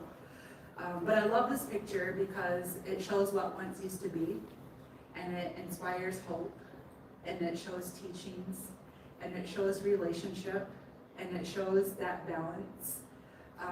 It shows a husband and wife working together, and for me it shows that gender equality. I think as we reintroduce our traditional systems, sometimes those gender roles come into play, and there's different understandings of who can do what, when, where, and why. But this is a reminder for all of us that we all have a place, we all have balance, and that we all have to work together.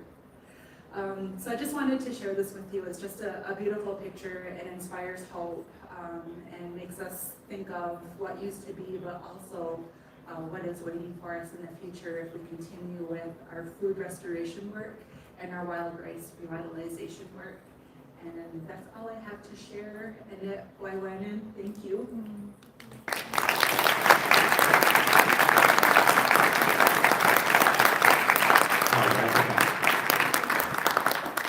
I just want to highlight another connection that Jen reminded me of.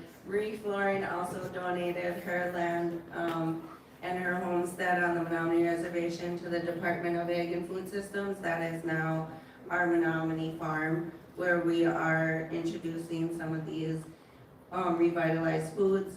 And so both of our departments, Department of Ag and the SDI department at College Menominee, we collaborate a lot on different elements and share resources. So beautiful presentation, Jennifer. Great job. More questions? I'm good with that. Ready to run? Let's go. One of the things that I was wondering is the use of ishkade, the fire.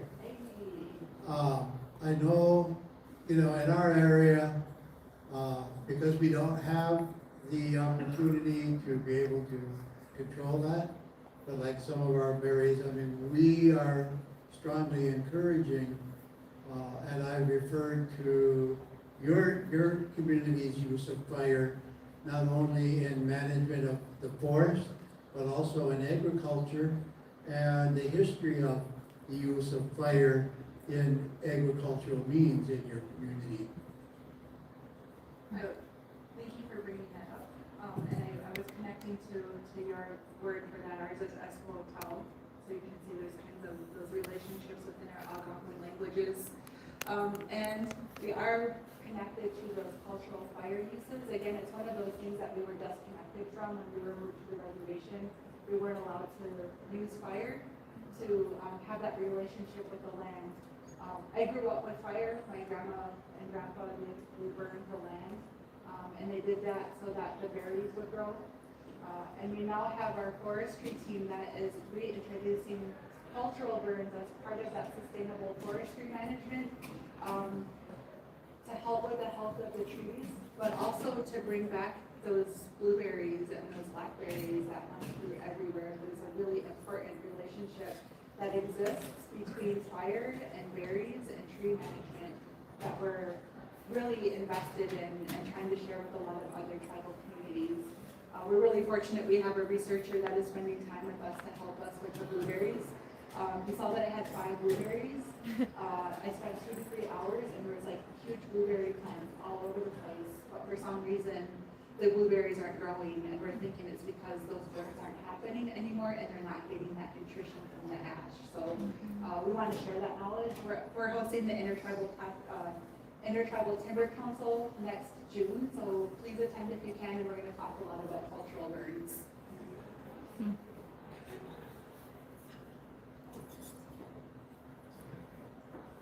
Got some great questions so far. Any other questions? Right over there. Go ahead, Tim. You had talked about the tribe having 235,000 acres and cutting your trees from east to west and then back from west to east.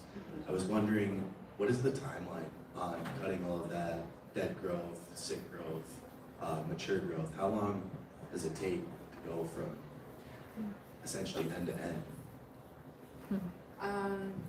Years, and it's cyclical, and it's an incredibly detailed process where even though we have the sovereignty to cut those trees, we still have to seek permission from the Bureau of Indian Affairs to cut those trees. I think one of the really cool things about our forestry practices is that we're not cutting with the market. So the market will tell you what are the valuable cut based on what's best for the health of our forests. So our foresters will go out and make observations, and then they'll provide recommendations back to the tribe on here's what we need to do this year. And then they'll offer prescriptions to the Bureau of here's where we're going to cut and here's when we're going to cut. And so that process can take 5 years before we can get to cutting that specific tree species. So it's a long time. Jennifer. Yes. Awesome presentation, thank you for sharing. My question is just, I'm curious, you mentioned sturgeon a couple times, and I'm slightly familiar with kind of, a lot of efforts between tribal governments and also state and federal governments to restore sturgeon. How is that part of your food sovereignty journey? Can you talk a little bit about sturgeon, and I know how important they are to Menominee Nation, so I was curious about that.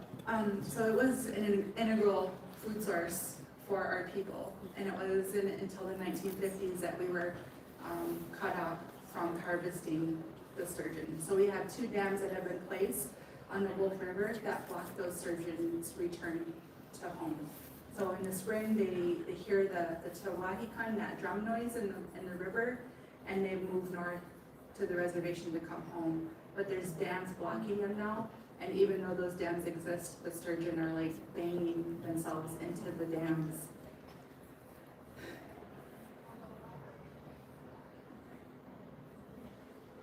To try to come home. Sorry, you should get emotional when you talk about these things. Really cool things is, again, our leadership is thinking about reestablishing those connections. And in the 90s, we had our tribal chair, Glenn Miller, my grandfather, Sparky Waka, Louis Hapatas, that worked with the Wisconsin DNR to find ways, creative ways to make sure that we're reestablishing that connection with NMU. And because of their hard work, they worked with the DNR to have sturgeon fingerlings actually brought to the reservation and placed in Chickeny Creek. And within the last 10 years, those sturgeon have started to spawn. They're harvestable now. And there's rice growing in that area now where it didn't grow before that. So we're finding creative ways in addition to working on dam removal so that those sturgeon can come home and we can have that relationship. And then hopefully that we become that Menominee, wherever we go, the rice follows, because we need those connections. We need all kinds of different things for that rice to grow and to be with us.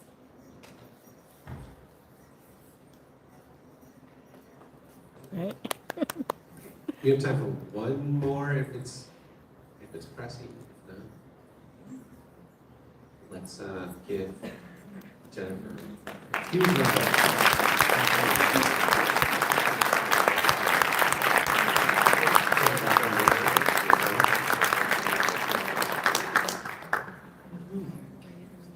And Jennifer, for those words and vulnerability too, because I think the sturgeon, as I've heard from Chief Dean Sayers over at Bechuana, the sturgeon's responsibility under the water mimic that of the humans above the water.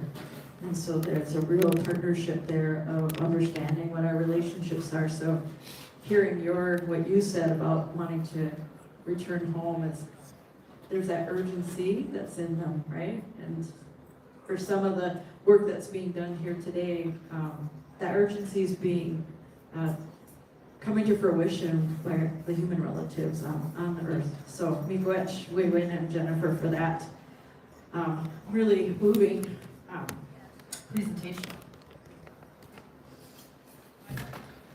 So we're going to move into our lunch portion. I'm going to provide some suggested guidance and speak briefly about some events.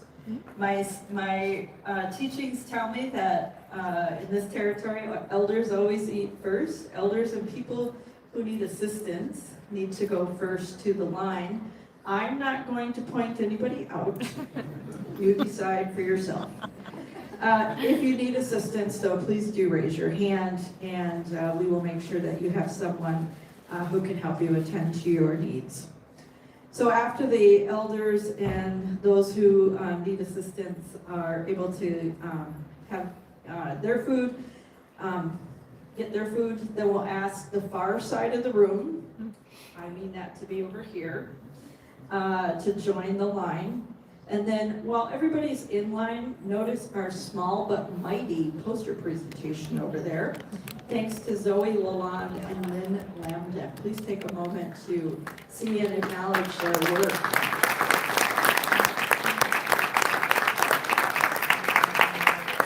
One of the reasons it's been I've been asked to suggest having the food line go in an orderly fashion is because as we are going to be enjoying food together, we're also going to be enjoying a show from the Woodland Sky Native American Dance Company. So if we can take care of getting the food, and when we sit back down, then they'll be out on stage. In the meantime, I'm gonna tell you now, elders, be bold, get up, don't be polite. Just go, because I'm gonna talk for a little bit, but I want the elders to start going. And if I have to start pointing, I will, but I don't want to. Come on now. Be bold there. Roger's gonna be bold. You go. All right, so as people are getting in line, our elders and those who, if you need help again, raise your hand and we'll have some people on the lookout to help you. I want to let people know of some upcoming events that are taking place on the campus. Northern Michigan University does celebrate Native American Heritage Month during the month of November. And we do have a number of activities that are going to be taking place. Tyler Detloff, the center's director, is leading those efforts and has more information if you visit our little display out in the hallway. The Learning to Walk Together powwow will be taking place on Saturday, December 6th. This is co-hosted by NMU's Native American Student Association, the Sault Ste. Marie Tribe of Chippewa Indians, the Keweenaw Indian Community, and the Bay Mills Indian Community.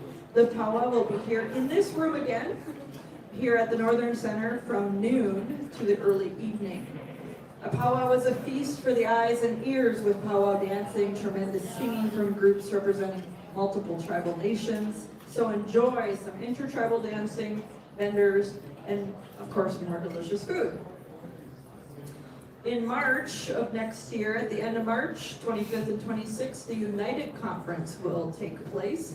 This is in also alignment with the Peak Week, Shine Sustainability Summit, the Common Reader Program, Poetry Without Borders, and the Wellbeing Health Fair. So that'll be a pretty bumping week on the NMU campus the last week of March. Together, these programs offer a unified journey from self-awareness to social responsibility. The theme for this year's United Conference is rest, reclaiming power through resilience and resistance. Something I need to practice. And okay, we're getting good. Far side, I'm going to invite you to go ahead and go up and get in line. Far side. And then it'll be like the wave at the big house, you know, like how people do, the crowds do that wave. That's how we're going to do this with the line. Okay. So thank you everyone for your patience as we stand in line to get some food. Again, feel free to make some noise as you need to. I'm just going to keep talking a little bit. I don't have the distinct menu memorized for today, but today's menu is inspired by the Decolonizing Diet Project. This is what I would like to suggest, an ongoing project that looks at the relationship between humans and the more than human relatives we know as food. This was led by Dr. Martin Reinhardt and was something that a number of community members, NMU staff, and students. Oh, okay, thanks. Andrew's giving me a look. We have some, looks like bison meatloaf, some vegetables, some wild rice. That's turkey, I think, okay? And turkey. All right. So, a Decolonizing Diet Project inspired lunch is what we'll have today. And so the project itself, as Marty was thinking of his research question, it was, Roger, would can I my ancestors recognize the foods that we are eating today? Thank you. After one of our First Nations food tasters. And so that question really blossomed into a very significant project that for 1 year, from March of 2012 to March of 2013, which now seems a really long time ago. How did that happen? A 25 research volunteer subjects. I'm gonna go get my plate. Took part in a pledge to say they're going to eat at least one meal with Great Lakes indigenous ingredients. And if they were traveling, they would look up and research the indigenous foods of the territory where they were traveling, and they would have foods and ingredients from that territory. This, for myself and many others that took part, was transformative. It helped deepen my own understanding of these more than human relatives that give of themselves to help us be nourished, to help us have a good mind, to help us have a good heart, as well as just the understanding the physical requirements to do some of this harvesting. And so Marty, you're right, I wasn't in line, so Marty had to take cuts. That's because I'm talking. I see we have our DDP whipped cream too. We have so many amazing stories and memories from this year-long project that, I think has taken on a life of its own. We hope it has a ripple effect and is reaching out to other communities in the region and beyond, as well as we have a cookbook that's been in its second printing, and so we know that there's continuous people. Just even the other day, people were asking me about the cookbook and where to find it. And so being able to know that people are still learning from this, striking research that was led by Dr. Reinhardt is just really something that I think our campus in particular should acknowledge and be proud of. So with that, I think I'll just let people eat some food and get some food. And thank you so much. And we'll be introducing Woodland Sky very soon.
I literally did like 400 yards. Well, he's doing a great walk.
So hi guys. So thank you for tuning in. So we're getting ready for Woodland Sky Show.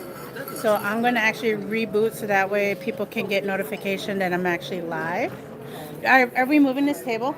No. Okay. So so that way you need me to.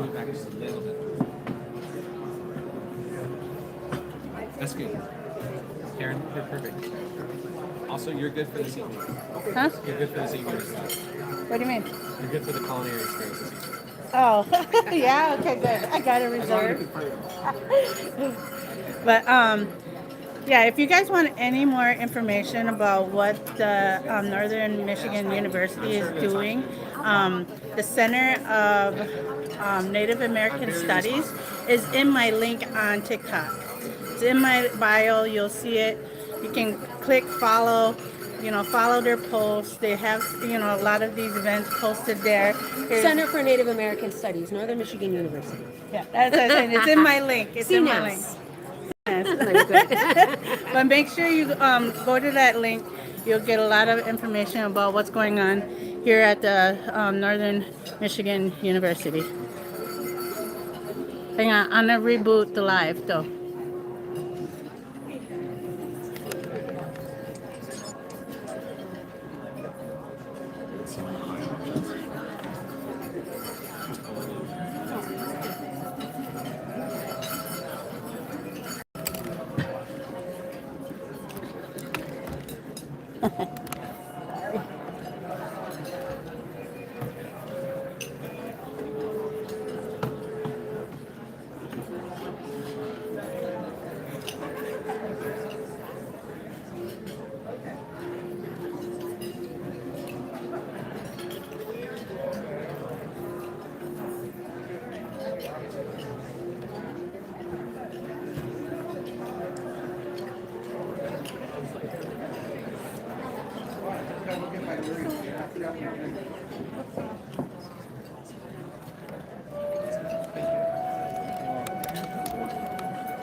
Yes, guys, share, like. Woodland Sky is going to be performing here at Northern Michigan University. This was brought on by the Center of Native American Studies. If you want to know more info or follow the cause, there is a link in my bio that will take you straight to the Facebook page. So make sure you follow them. Engage with the post, that would be great. But NATO Sky is going to be performing here in just a few moments.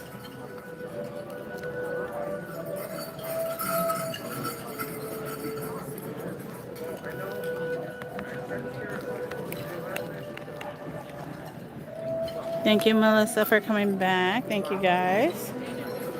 I just wanted to make sure I reboot the live, but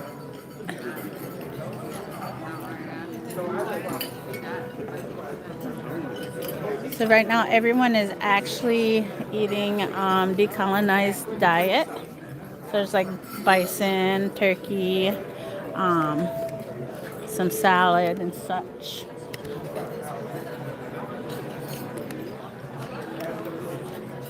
Let me see if I can flip you around. I'll flip YouTube around as well. Hi. So this is some of the food that they provided today.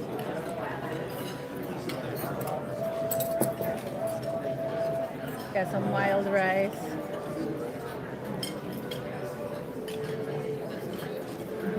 Super yummy.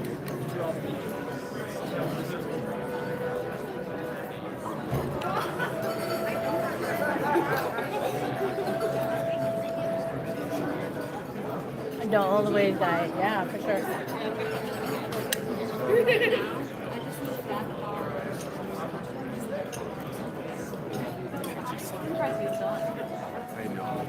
I'm hungry too. Use with your hands, done there.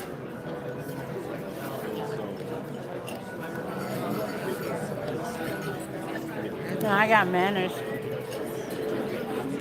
Pop them in my mouth open. So what are you guys watching and what are you doing? Show's gonna be starting soon, so.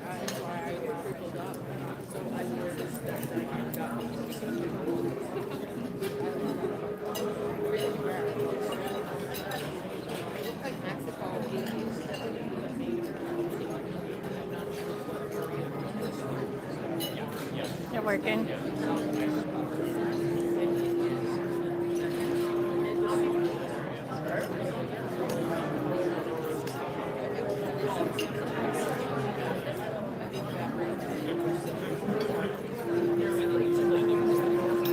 Yeah, I like that.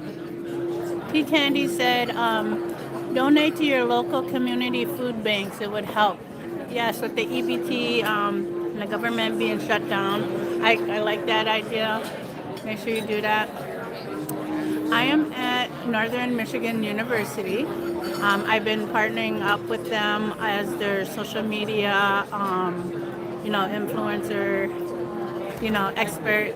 But so I partnered with them. I'm going to be doing a lot more lives like this. So if you like what you see, the learning, a lot of the programs here through the Center of Native American Studies, which is a link in my bio. Make sure you hit that link and follow. You'll get to tune in on some of these things if it's a hit. So please guys, please make sure you hit that follow button. I'm gonna flip you guys around. I think. Are we gonna get ready soon? Any minute now? For what? I believe so. Yeah, we're gonna get ready to. I believe Michelle said like 5 minutes. 5 minutes. Yeah. So guys, make sure you follow that link and follow their Facebook page. They do a lot. Interact with the posts, like the post, share them. They do have a lot of the information about what's going on here in Northern Michigan University. Oh, here we go.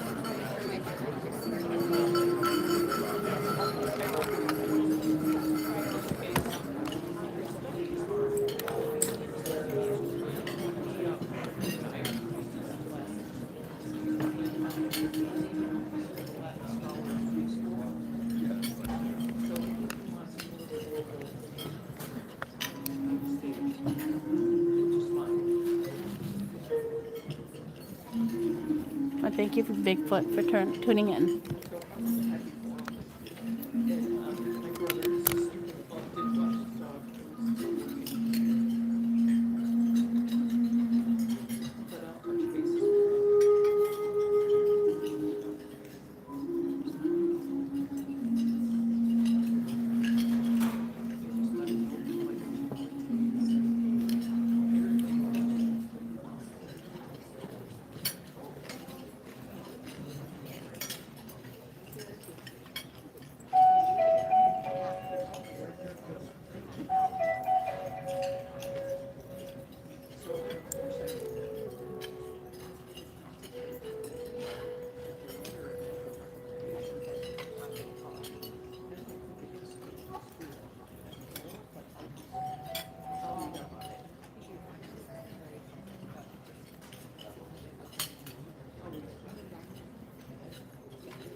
Bonjour, bonjour, mes membres de Chiabe Disney Casa, Wasisi Esquad Mershnavi and Gal.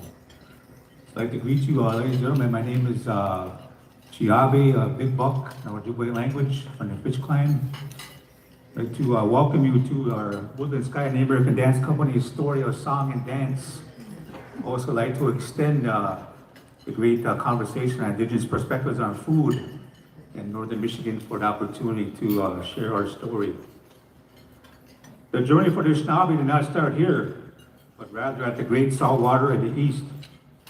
In this area believed to be all on the North American East Coast, the nation was said to be so powerful that if were to climb the highest mountain and look into all directions, they would not be able to see the end of the nation. Prophets came to the Anishinaabe and warned them of their demise. If they did not move, the prophets told them of the land where their food grew up upon the water. This was a place where they must go. Around the year 900 AD, the Anishinaabe began a 500-year migration, which ended in northern Great Lakes region. For the people, this final move led them to the northwestern shores of Lake Superior, to Malin Island along the northern inland waterways. The Ojibwe would find the food that grows upon water, manomen, wild rice. Wild rice has always been regarded by the Ojibwe as a sacred gift of their chosen ground. From this great journey, we can gather strength and courage for our lives today. There are many obstacles that only made us stronger. We are here today to share stories of the past and present. We Ojibwe people are still here today, located on reservations throughout Michigan, northern Wisconsin, and Minnesota. Known as the Woodland tribes, identified with flora regalia, we are an evolving culture. We present Woodland Sky Native American Dance Company, and this is the grand entry.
Stories, songs, and dances are shared among the Native American tribes.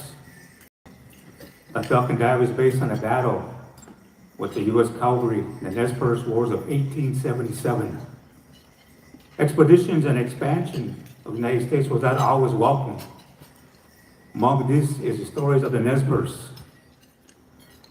Along the Snake, the Salmon, and clear waters of northeastern Oregon were the ancestral lands of the Nez Perce. While we Ojibwe followed the warning of the prophets and migrated along the St. Lawrence and Great Lakes seaways, we also had to eventually negotiate treaties for our lands.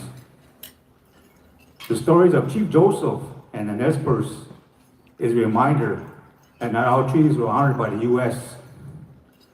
When forced from their homelands, Chief Joseph decided to lead 250 of his warriors and their families on a 600-mile trek across Oregon, Washington, Idaho, and Montana to escape the United States reservation system. For 5 months, the skilled warriors and despots held off the U.S. forces numbering 5,000. Warfare in this time heavily involved the use of horses on both sides, but advancements in weapons gave the U.S. cavalry the advantage, especially with the use of mobile artillery. The Nez encounter with the cannons is at the core of this song and dance. This 15-mile journey ended in the winter storms and Chief Joseph's eventually surrendering in Bear Paw Mountains of Montana. This is the story of the duck and dive. Let's do it, ladies and gentlemen, young stick. Here we go. Good luck, boys.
Give it up, ladies and gentlemen. Make some noise for the top five.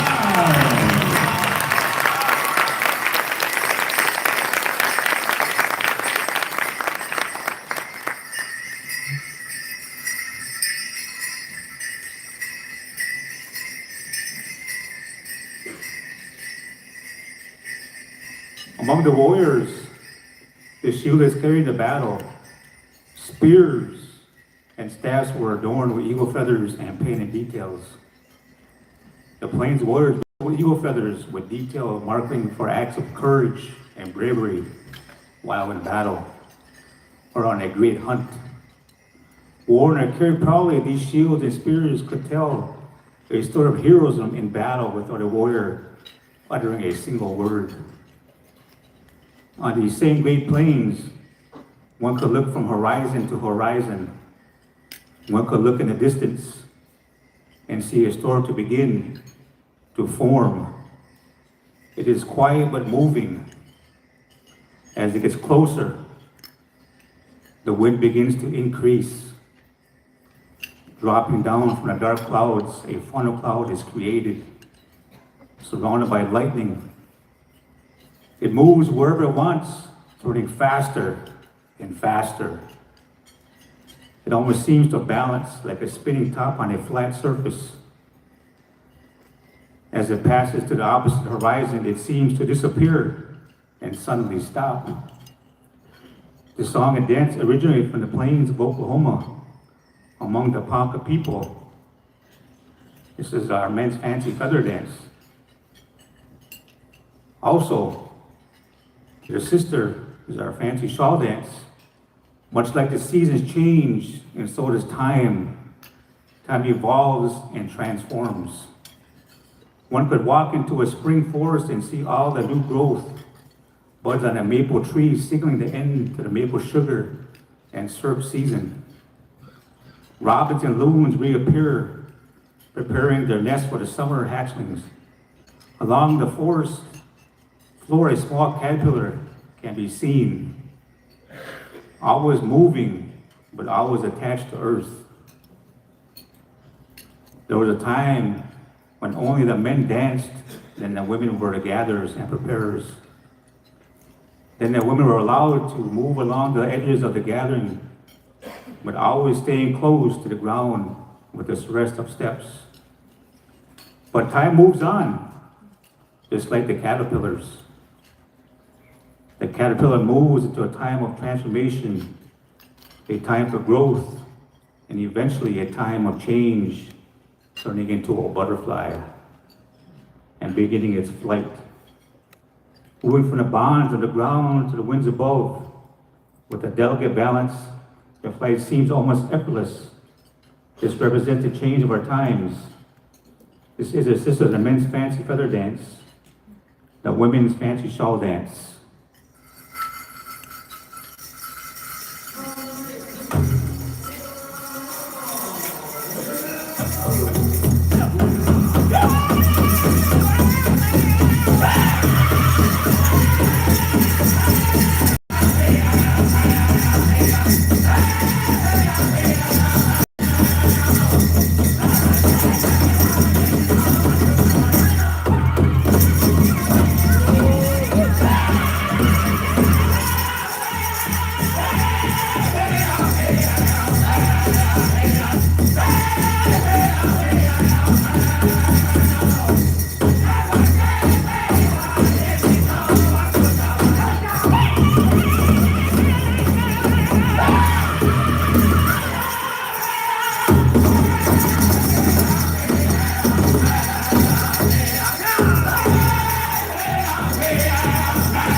Thank you for lighting up my rose gallery. Thank you.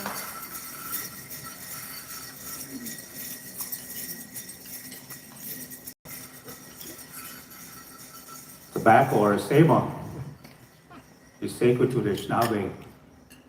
It is used to communicate our prayers with the Creator. With the coming of the pipe, the Opagwin, honor returned to be a guiding principle of life for many Anishinaabe. Unfortunately, there were somewhat selfish concerns, and they used spiritual medicines in a bad way. For this, the Creator was greatly angered and instructed a very powerful spiritual being to destroy earth. So after the sun rose on the fourth day, the earth was to end. Just before dawn on the fourth day, the eagle Magizi flew out of the crack between darkness and light, at edges between night and day, flying straight into the sky, so high that he was lost to sight. The sun was about to come over the rim of the earth and destroy it. At that point, the Creator heard the four screams. They were from the eagle. At that moment, the Creator held back the sun he created, his false down, to listen to the eagle. The eagle spoke with the Creator. He spoke of the evil and corruption on earth, but he also spoke of all the good in his journey. This is the Eagle Dance.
The Creator remembered how the Earth's people suffered in the past. So he decided that the Earth's second people needed a system, a framework of governing to give them strength and order. This was the clan system. There were originally 7 clans. Each clan was given a function to serve the people. The Crane and the Loon clan were given the power of chieftainship and leadership. The Fish clan stood between the two, made of intellectuals that were known for the mediation and philosophy, and could cast a deciding vote between the 2 chieftain clans if needed. The Bear clan served as a police force, patrolling the outskirts of the villages to ward off unwelcome visitors. The Marten clan served as the warriors. They provided the force to protect the village at all costs. They became the masters in self-defense strategy. The Deer clan was known as a gentle people, the poets. Finally, the Bird clan represented the spiritual leaders and were known for their intuition. In preparation for the long winters of this region, all families had to prepare. The first snows would fall shortly after the last leaf would fall from the tree. Snow and cold would blanket the forest for the next 6 months. The need to smoke fish, gather wild rice, and store food was paramount. Unfortunately, there were times when some unwelcome would try to take which was not theirs. Across a clearing, this warrior noticed a first trail. It was not a member of the Bear Clan, the patrols of the village, but some others. Returning to his wigwam, the warrior quietly placed a prayer of tobacco, a sama into the fire. Seeing the smoke rise to the Creator, he grabbed his shield and spear to confront the unknown. This is the story of the shield dance.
I'm also live on YouTube. Pin my YouTube, If you please. close your eyes Melissa. for a moment,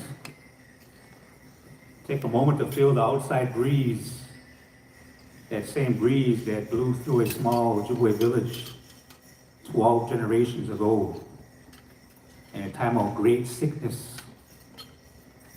A grandfather was the last family his granddaughter had to care for as she became sick. As he hoped for a cure, none was available. All he could do was reach into his medicine bag and place his tobacco saba into the fire with the prayer to the Creator. The breeze would carry the smoke up to the Creator as the grandfather fell asleep. As he slept, the spirits came to him in his dreams. It told him to make a dress with these certain cones on it and allow her to dance with it. And the sounds of these cones moving as she dances will heal her. When the grandfather awoke, he told the women of the village his dream, and he asked them to help make this dress. After making the dress, they placed the dress on his granddaughter, allowing her to dance. The sounds of the cones began to heal her, and eventually others. This is the jingle dress.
There is a common thread that links us all together.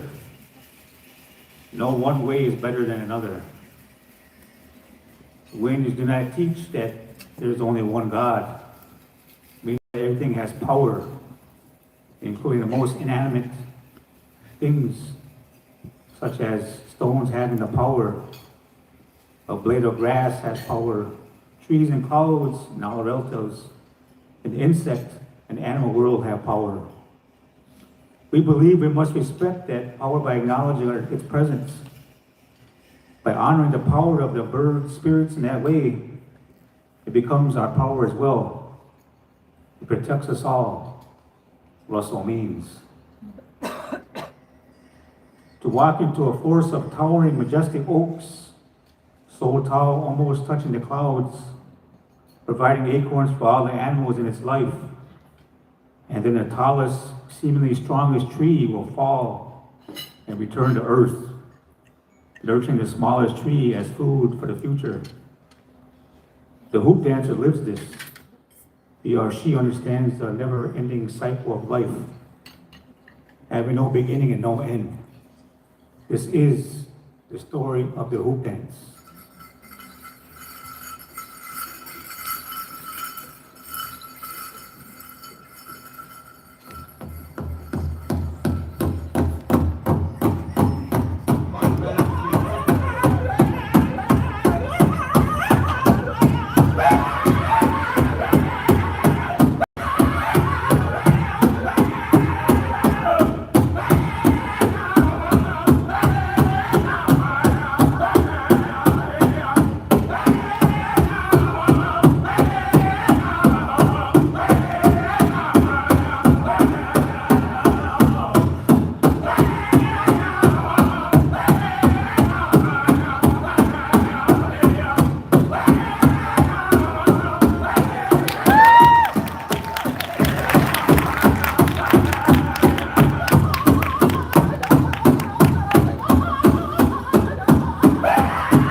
Alright, bonjour, Kiwait Gino Crane Indigenous Class, Naquan Nodem, Waswaganing Ninojaba. My name is Michelle Reed. I'm the co-founder of Woodland Sky, and I'm really out of breath right now, but yeah, thank you so much, Dr. Brian Jackson, for telling those stories today. Alright, I'll hand this over to Shane Mitchell, our co-founder.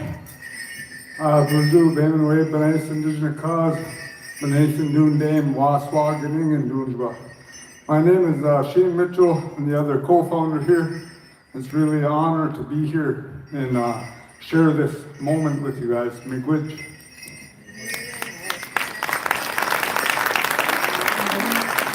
So we do have a booth out there with our artwork. That's my son Hunter Reed over there. My mom, Linda Yu. My brother James Cohen. And we met Ryan, and of course, always thank you to Justin for inviting us, and April for all your help, and for last but not least, Doc Pucan. Oh, there you are. Oh my gosh. All right. So she's here at NMU. She's so gracious to join us, and it's such an honor to dance people with you once again. We danced together with Superman, and now we're here. So yeah, thank you so much, Northern Michigan University Center for Native American Studies, and Justin's program as well, who brought us here. So, all right, we win.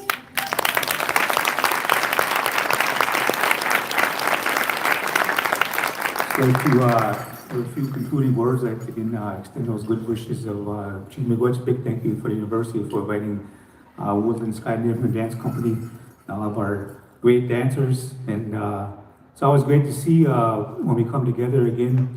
And I always tell our dancers how good they are, especially Hunter in his grand finale hoop dancing. And I noticed he added something new I hadn't seen for a while, maybe the first time. He had that little clap at the end where you all clapped. And that's kind of the first time I've seen him do that, so I just wanted to acknowledge that. And always good energies, because they always say laughter and smile is a form of healing and good medicine. We're talking about indigenous food today and how that helps us nourish our bodies and be well and have a good thought. So again, big thank you, Miigwech. Thank you.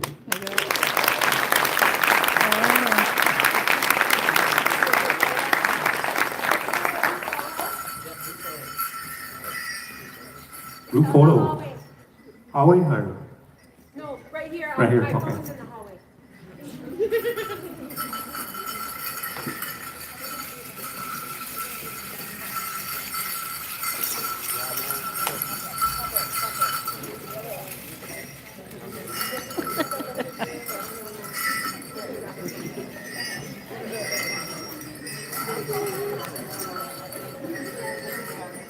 Guys, if you like this, if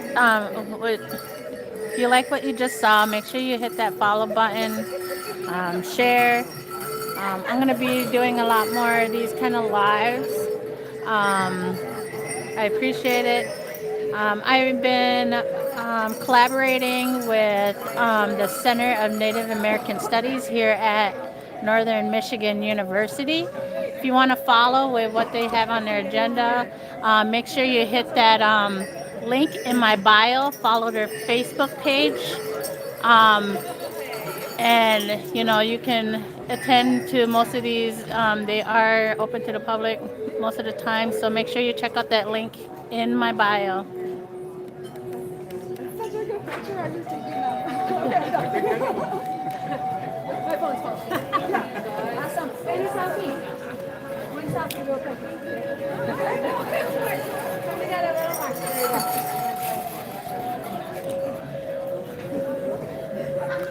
Okay. One of those should be great.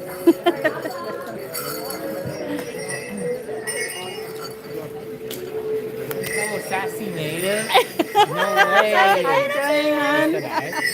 Shout out to Sassy Native. Follow MD Designs on TikTok, Facebook, and Instagram. There you go.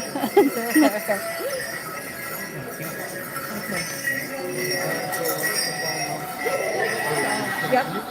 Yeah. There.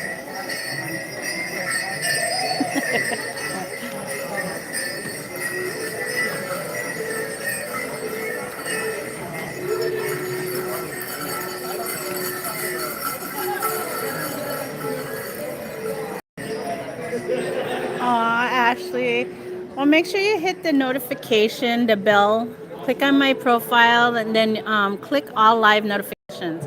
I basically only go live for powwows on the weekend or anything indigenous, round dances, anything cool. I don't go live for I don't do anything really, other than that. So. My name is Sean Reese Butler. I'm the Assistant Vice President for Opportunity Empowerment and People, and I will be your MC for this afternoon. I'd like to take time to give another round of applause to Michelle Green and the Woodland Sky Native American Dance. That was awesome. I'd also like to take this moment to thank our amazing Northern dining services team. They did a wonderful job on the buffet and the food was delicious. So can we give them a round of applause? All right. I'd like to briefly share some upcoming events with you that are happening at Northern. The Learning to Walk Together Powwow is on December 6th and will be co-hosted by the Native American Students Association, the Sioux St. Marie Tribe, the Keweenaw Bay Indian Community, and Bay Mills Indian Community. The powwow is here at the Northern Center from noon to early evening. There will be vendors, powwow dancing, intertribal dancing, and more. Delicious food and drums from neighboring Native nations. Also, mark your calendars for the United Conference, which will occur from March 25th through the 27th of 2026. United 2026 will include Peak Week, Shine Sustainability Summit, the Common Reader Program, Poetry Without Borders, and the Wellbeing Health Fair.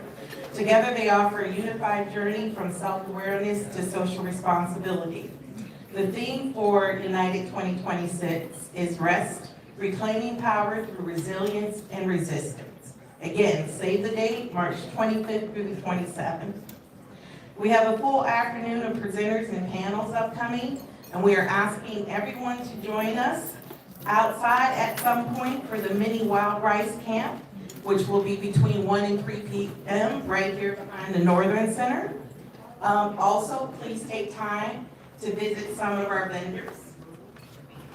And coming up at 1 o'clock will be Richard Hill. He will be speaking about Indigenous imagination following community lead and food systems. Oh, we're a little fast one.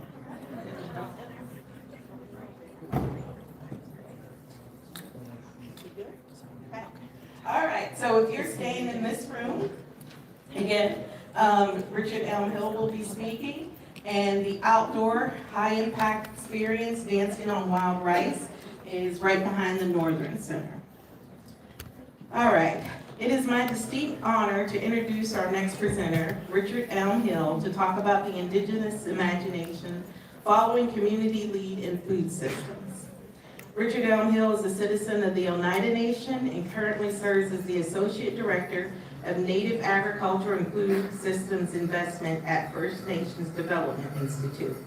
In this role, he provides vital support to Native communities through technical assistance, training, and funding designed to strengthen Indigenous food systems and promote food sovereignty.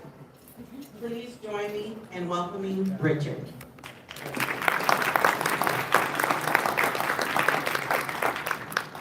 All right, Siguli, can everybody hear me okay? All right. I had this speech FedExed over to me, so I think I'm going to read what they gave me here. We're going to see what it is together, all right? How about those dancers? I feel like they just warmed the stage up for me. I don't really have to follow a dance group, so this is pretty exciting to have them bring me in. Let's see here. My name is Richard Hill. I also go by Lotney. I'm Oneida. I'm Bear Clan. I come from Oneida, Wisconsin. I work at First Nations Development Institute as Associate Director of our we have Agriculture and Food Systems Investments team. We are a national Native-led grant-making intermediary. I'm also part of Ohalagu Among the Corn Stalks, which is a corn cooperative back home in Oneida. I'm a poet, and that part of me is deeply tied to what I'm going to share a little bit about today, which is Indigenous imagination. Poetry and creativity is part of the way that I see the world, and I hope to bring some of that through the work in which I work in food systems, and in family and in community. I want to introduce my family as well. My mother is Sherry Elm. My grandparents on my mother's side are Carol Elm and the late Clayton Elm. My father is the late Rick Hill, and my grandparents on my father's side are Eileen Hill and Norbert Hill Sr. So, I feel a lot of gratitude today to share this space with you. When I share those names, it kind of slows me down because it just feels like there's more than me just up here. I come from a place where I have a lot of models and a lot of ideas and a lot of good work before me, and so I'm coming to you with that in mind. I'm also carrying a little bit of grief today. And I want to send good words and prayers out to Ernie Stevens Jr. and his family. Ernie was one of my uncles. He was a giant in Indian country. And his encouragement to return to school, his stories, and his countless ways he supported Native people shaped my path and many others. Earlier this month, we held a ceremony in Oneida. It was a 10-day ceremony designed to slow down the family and to integrate their lives into this new life without their loved one. And during that time, we told stories, we fed the fire, we took care of each other. Most importantly, we relieved Ernie of his responsibilities that he carried with us, that he carried for us while he was here on earth.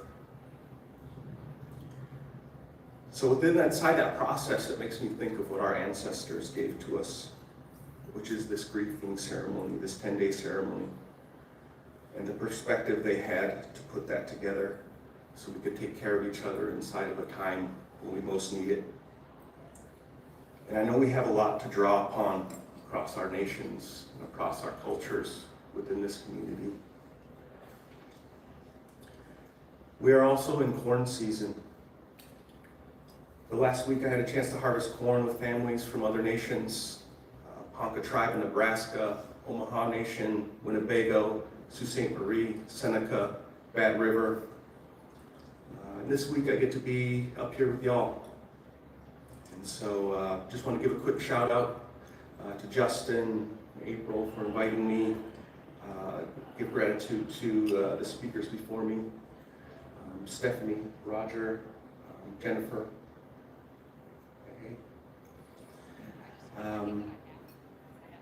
And I also want to thank Northern Michigan University for hosting us here.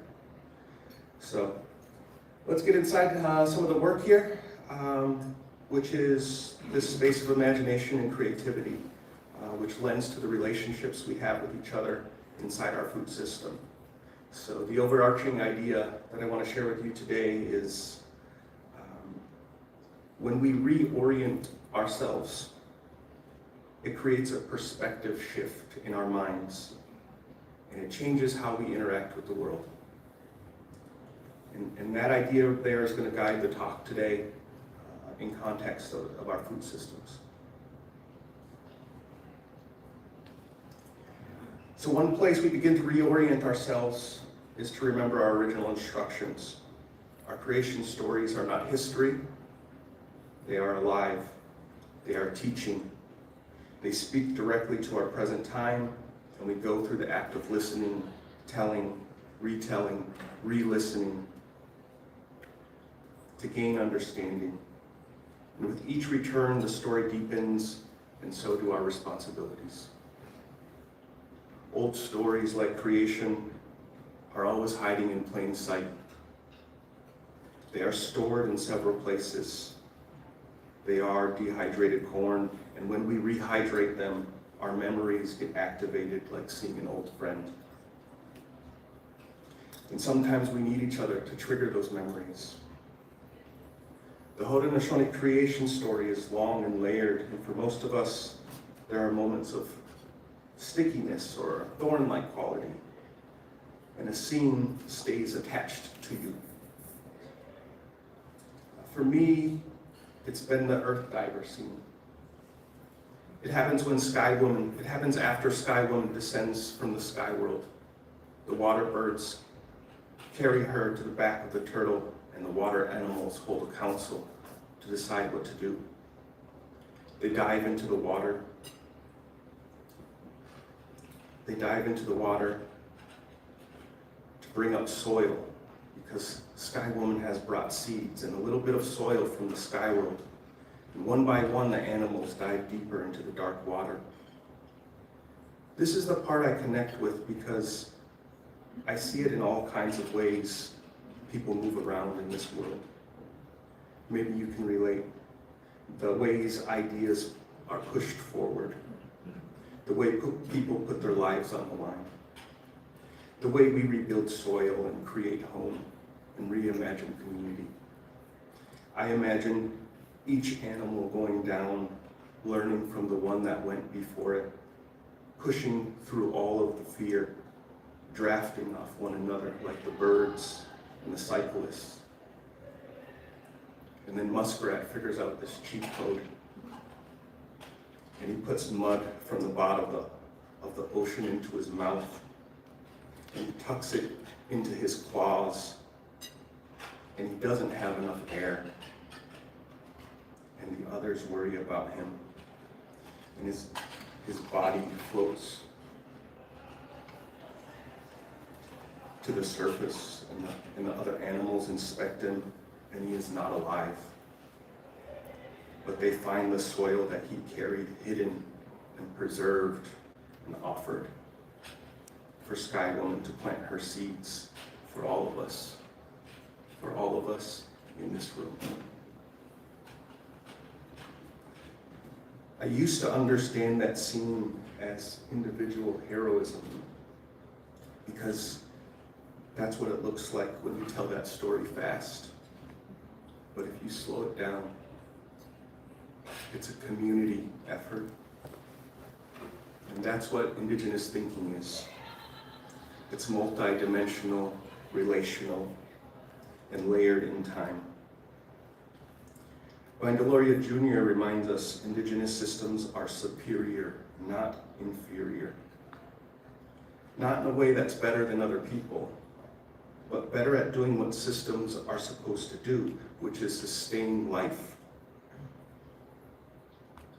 Our ancestral thinking has a way of acknowledging everything has an energy, and we can work with that. Too often we are in rooms from a Western disposition. We begin at the wrong starting point, but if we reorient to our original instructions, we see food systems, families, and communities fully. We see knowledge embedded in every act, in every relationship, in every harvest, in every story.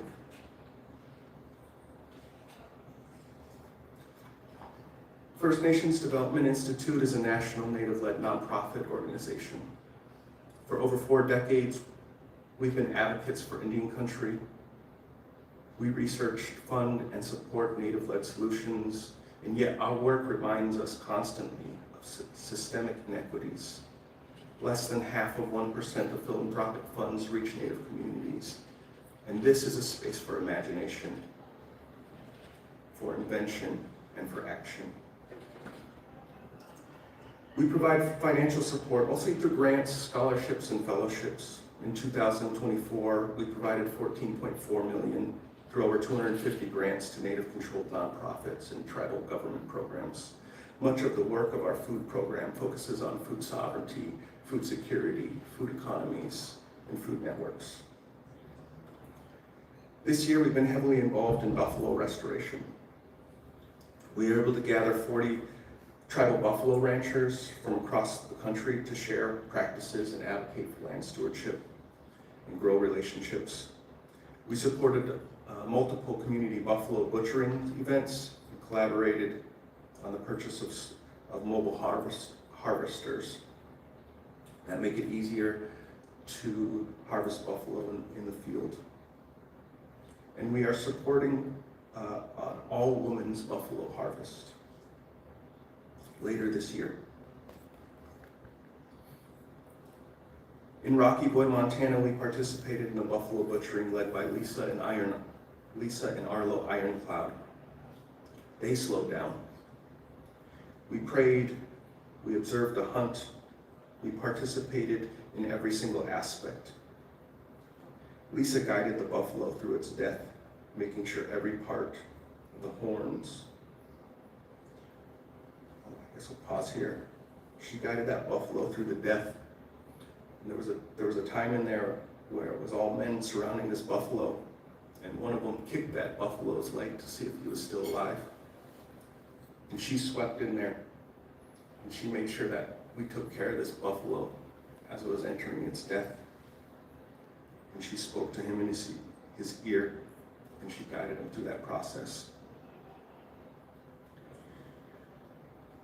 We made sure every part of the buffalo, the hide, the horns, the bones, the meat, the organs, the blood, all of it was honored. We shared the work with community, feeding everyone who came, young and old. Some of the meat we smoked, and we scraped the hide. The buffalo, Lisa and Arlo taught us something about our own learning, our capacity to hold space, to experience the learning in our bodies. Every part of the process was held there. And we create learning spaces without shame. These are foundational principles of how we can cultivate knowledge and community. Another Buffalo event, Rapid City. In Rapid City, we brought together school administrators, teachers, food staff, program organizers, parents, and students. We needed to talk about connecting Buffalo to the school for procurement, and cultural protocol, and menu planning, and education. And I had planned a short presentation, but then we realized we needed connection and all this space to fill. So on the fly, we tried something different. We got into 3 concentric circles. Youth at the center. Women talking amongst themselves. Next. And then the men formed a protective circle around them to listen. Each of them had a role within the circle. There were 3 moving circles inside the room following the buffalo, following the land, following the community. This was not a classroom of rows, but it was more like a buffalo formation. When the energy changed, the ideas followed. Learning happens differently. Orientation matters. Our structures matter. And the imagination of that room, seeing how community forms, interacts, protects, is exactly why our indigenous food systems are so powerful. Most of what we need to do that, to recreate that, we already have.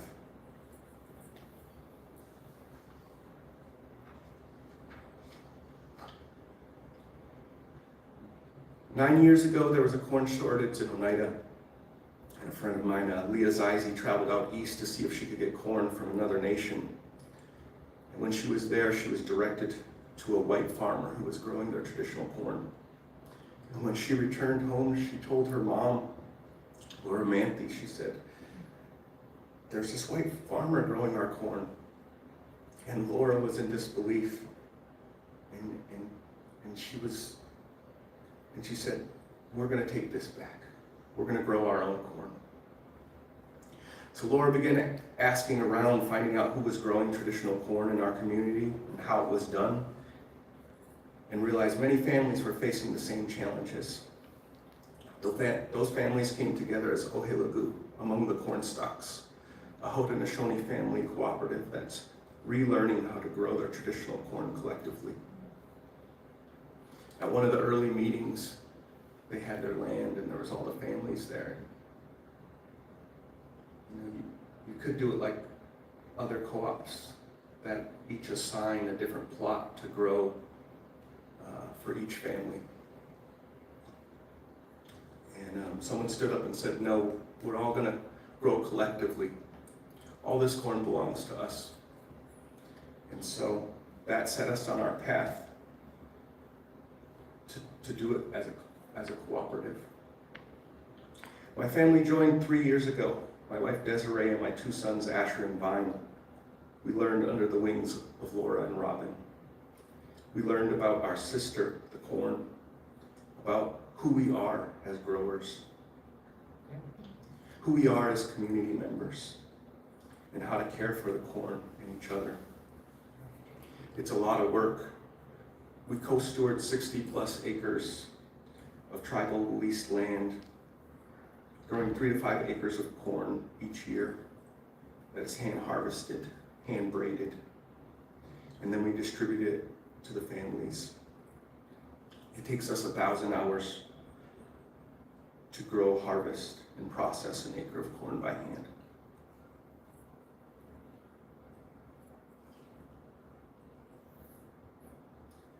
Much of the corn, it feeds tribal programs, supports longhouse ceremonies,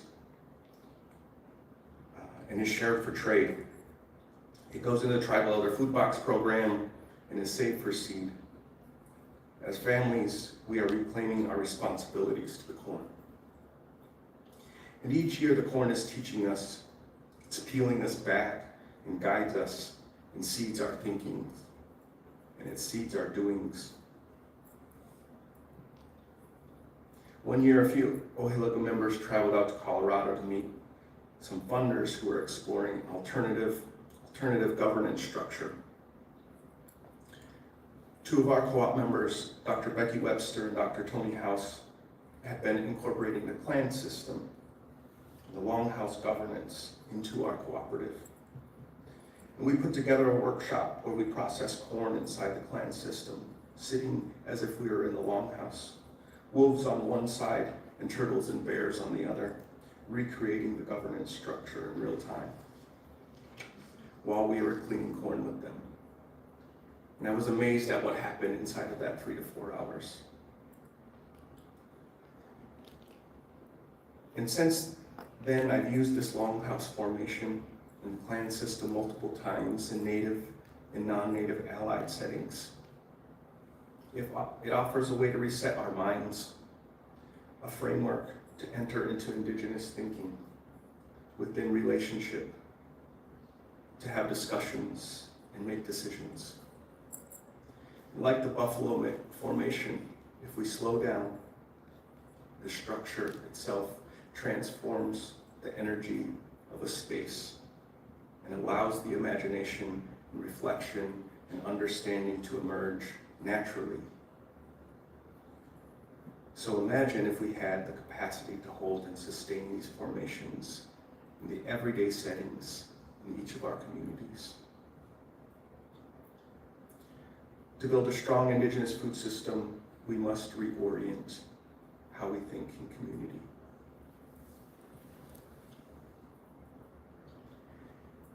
I want to shift a little bit here because this is a little bit more directive in the sharing inside this planning process. We've been working on food work programmatically within our Native Farm to School initiative. And we call this the Native Farm to School Program Planner. And it's built with these 6 focus areas in mind. We have traditional foods, which are the actual foods, like the beans and the berries, the fish and the rice. And then we have the food ways, which are the cultural methods of cultivation and harvest and preparation and processing. Those are the action words.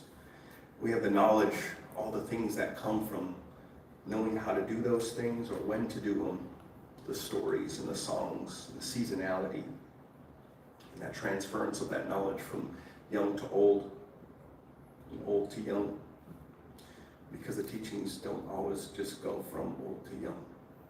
They recycle. And there's community, which is for the schools, it's the tribal members and those who work at the school and the parents and the local organizations and the food producers. And then we have the language, both the verbal and the written language and the meanings behind those words. And we have land stewardship, which is how we take care of this place, our water, our air, our soil.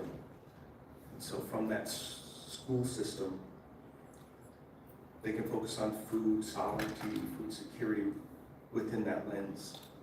And so we got a conversation around each of these 6 elements in the circle.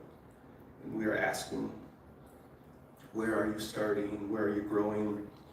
Where can we teach each other? Where is there space to fill? And we see everyone's attention and energy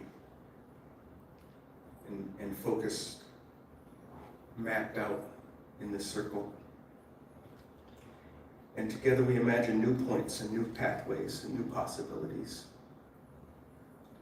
And it's not about getting it perfect or feeling like we have to fill everything in and get it correctly. It's about creating a constellation to respond to. It's also about exercising our food sovereignty, so we have a right to choose what we want to do, when we want to do it, and how we want to do it. And this is another way to orient ourselves, another way of practicing our imagination together.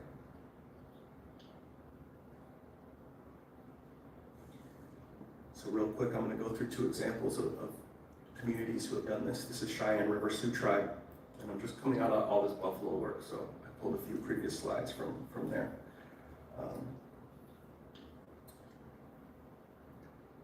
So the first step of this process is to really put down everything that's already happening in our communities. There's a lot of food work that's already happening, and we kind of put it all out across these 6 areas. Then they bring it into more of a planning structure, and talk about like what are the key topics and what are you really trying to do with this space. And then they do a self-reflection where they're saying, how strong do I feel like we are in our capacity to do these things? So they kind of self-evaluate, and everyone's doing this either at the same time or they're doing it together to kind of figure out where that rating is, and then they map those onto the circle map. And then when they have that, they can take that around and get other responses for folks who know other things in the community or within their school system. One of the things is trying to take on too much, and so we start with smaller programs who are adding 2 or 3 things here, and larger, robust programs are in spaces where they're sharing out to other communities, within school districts or within states. This is the Texas Tribal Buffalo Project. The orange is where they are currently, the snapshot, and the blue is where they want to be.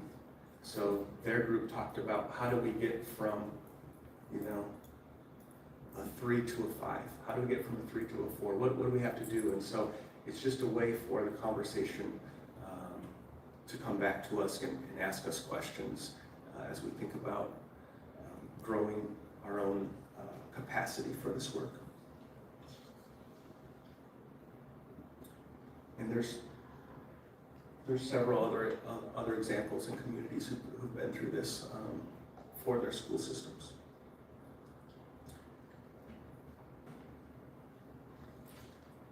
So Words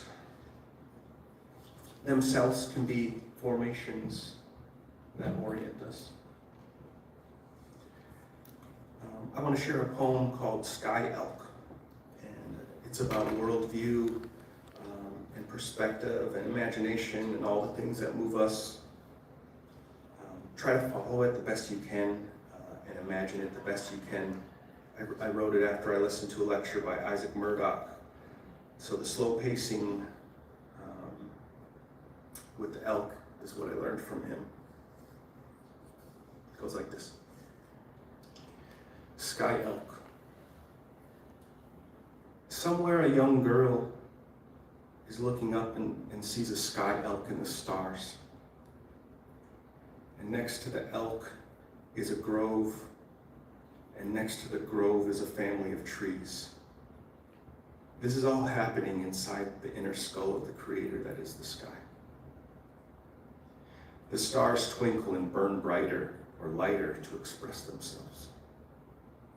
And we watch their starlight communicate and light up other parts of the sky world. Because we have this beautiful vantage balcony of the sky from here on the earth. And we know that elk and the grove and the trees made of stars are alive just like us. And they have their own lives to live and things to care for. They have their own things that make them laugh and that make them cry, and their own way of singing and dancing. So tonight we look for the elk and send our thoughts, which are words without sound, that carry massive amounts of energy and meaning up into the air. And those thoughts travel to the antlers of the elk, and they walk down the antlers and ask the elk for permission to enter the ear of the elk. And if the stars that are the antlers light up, it means the elk has given permission to the ears to listen. So you and the girl are now both telling the elk that you see next to it a beautiful grove. And beyond the grove is a family of trees. And you tell it in your own way, and the two tellings, they complement one another. And that's when all the stars that are the elk body begin to light up and shimmer. And the hair across the elk's back feels warm and good.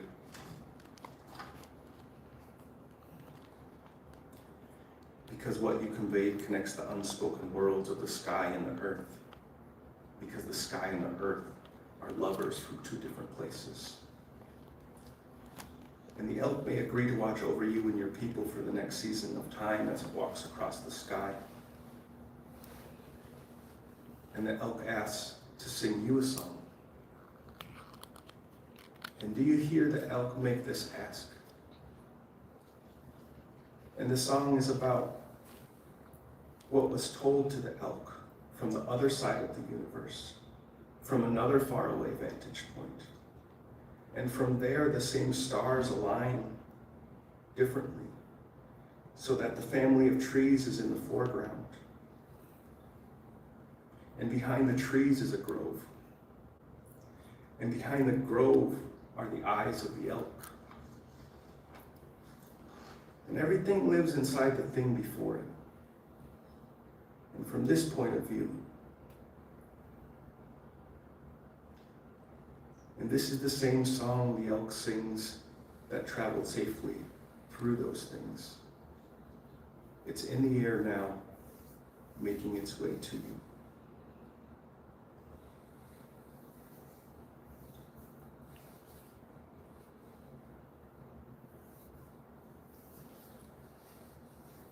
So poems and words can guide to. They can orient our imagination and hold our attention and bring us sort of layered cultural exchange for our indigenous imagination.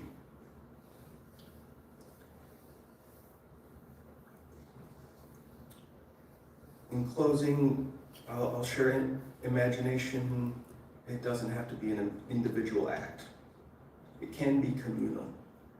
We can look to our foods and ways for formations. We can reorient our regular gatherings into ancestral formations. All the information we have is here around us and within us. Today we looked at creation, we looked at buffalo, we looked at longhouse, we looked at circle constellations, we looked at poem words, and we can draw it out and renew it. Imaginations are life-giving, and they shape how we care for our families and our communities, in our land, and in our work. Thank you for sharing space today, and I'm happy to hang out and answer a few questions. And if you get a chance, go visit the wild rice that's happening out there as well.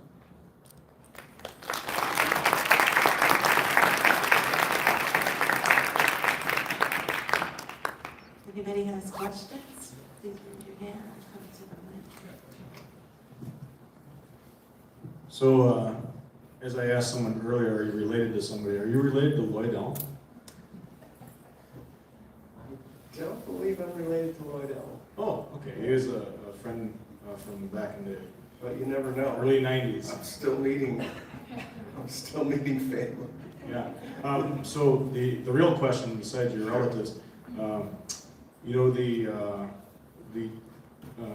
work you did with Laura Manthe and the Ohilaku, that we had the opportunity to go sit down and visit with them and process corn. And it really struck us hard when Laura said, you know, all the corn in their barn had all the seeds that were planted were touched by human hands, and all the corn that came off the fields was processed by human hands. And you know, it just really showed the love. And she said, if you look across the road there, the farmer across the road, all that corn had never touched human hands. That just really struck us. You know, it's very contrasting. So I just wanted to share that with you. It was an experience we had to remind us of. You much. Yeah, it's funny you mention that story because I try to stay scripted here so I can stay in with time, but that's one of the details that I'm hearing as I listen to Laura talk with different communities and retell the stories over and over. So they often get different wording, but in that way, I feel like it's a really vivid that you can say, you know, conventional corn never gets felt, and so there's no connection. Another group was asking us, well, how do you get people to volunteer so much? You know, we could pay volunteers to go out there and do it this way. And if we do it that way, we're really giving up all these learning opportunities all the time with each other and family. And that's what most of the members love. It turns into being not work, you know, not something that we dread to do. There are long days and it's hard work, but it changes if we show up for each other. Hi, first, thank you so much for that. I think very moving and powerful presentation. I was like, over here, like, what am I feeling right now? One of my questions and something that I've been thinking about since you said it is when you were talking about like communing plots and the idea of like not kind of doing these designated plots and kind of rejecting that and kind of building these things together. Could you talk a little bit more about the usefulness of that in regard to like community and indigenous ways of knowing? Yeah, so I mean, you got to think of families and what they have going on outside of their responsibilities to grow food. I love Ohilaku because if my world changes or year to year my capacity changes, that's okay with everyone. You can come in and come out of that space because you're taking care of the food as a group, and so there's room to travel, there's room to grieve, there's room to like take care of your young ones as your responsibilities increase in these other areas. So we have a better way of It forces us to communicate with each other, forces us to figure out what's going on, like problem solve. And so when we're having those, who knows how to solve this issue? It could be like a drought issue, it could be a mechanical issue, it could be, we don't have enough people who know how to grade in an instance or hold space. And so all those become conversations. And there's some weekends where folks can't participate, or there's some years where folks can't participate, and that's okay. They still know where they can come to, where meetings are going to happen regularly. And I would say that shifts everything from feeling like I have to take care of this all by myself.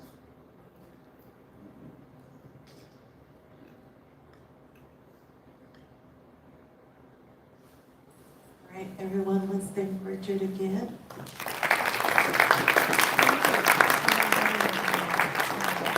All right, we'll take a short break here, and then we have a panelist coming up at 2 p.m.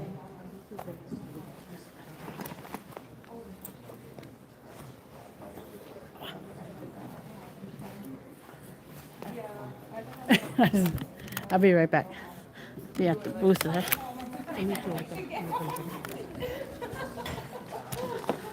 All right, guys, we're gonna go check out the wild rice demonstration. You wanna say hi to April? Hey, you wanna come this way? Yeah.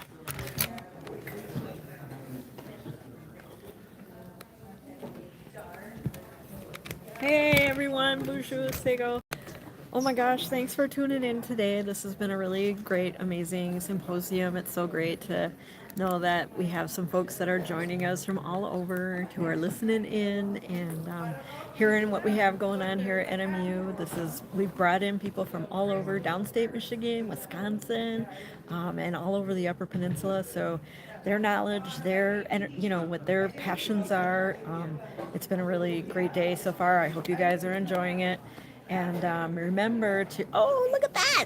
Awesome! Remember to join us later this evening, because we're going to go back in the kitchen and we're going to catch up with Charles Catchpole from Toronto area. And he's got something really exciting planned. So exciting, I don't even know what it is, but he's been prepping for 2 days with his partner. So we're really excited to go there tonight. So, yay! Right. Thanks for being with us. All right, we're gonna go by Roger Labine. He's outside with the wild rice. Hang on. Let's flip you around. Come on, YouTube. You can come too.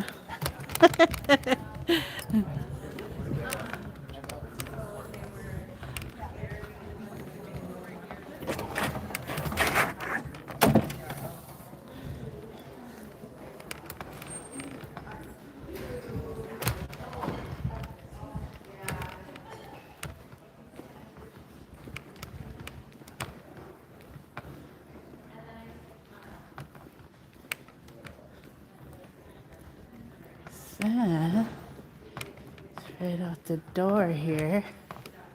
Oh yeah, look at that.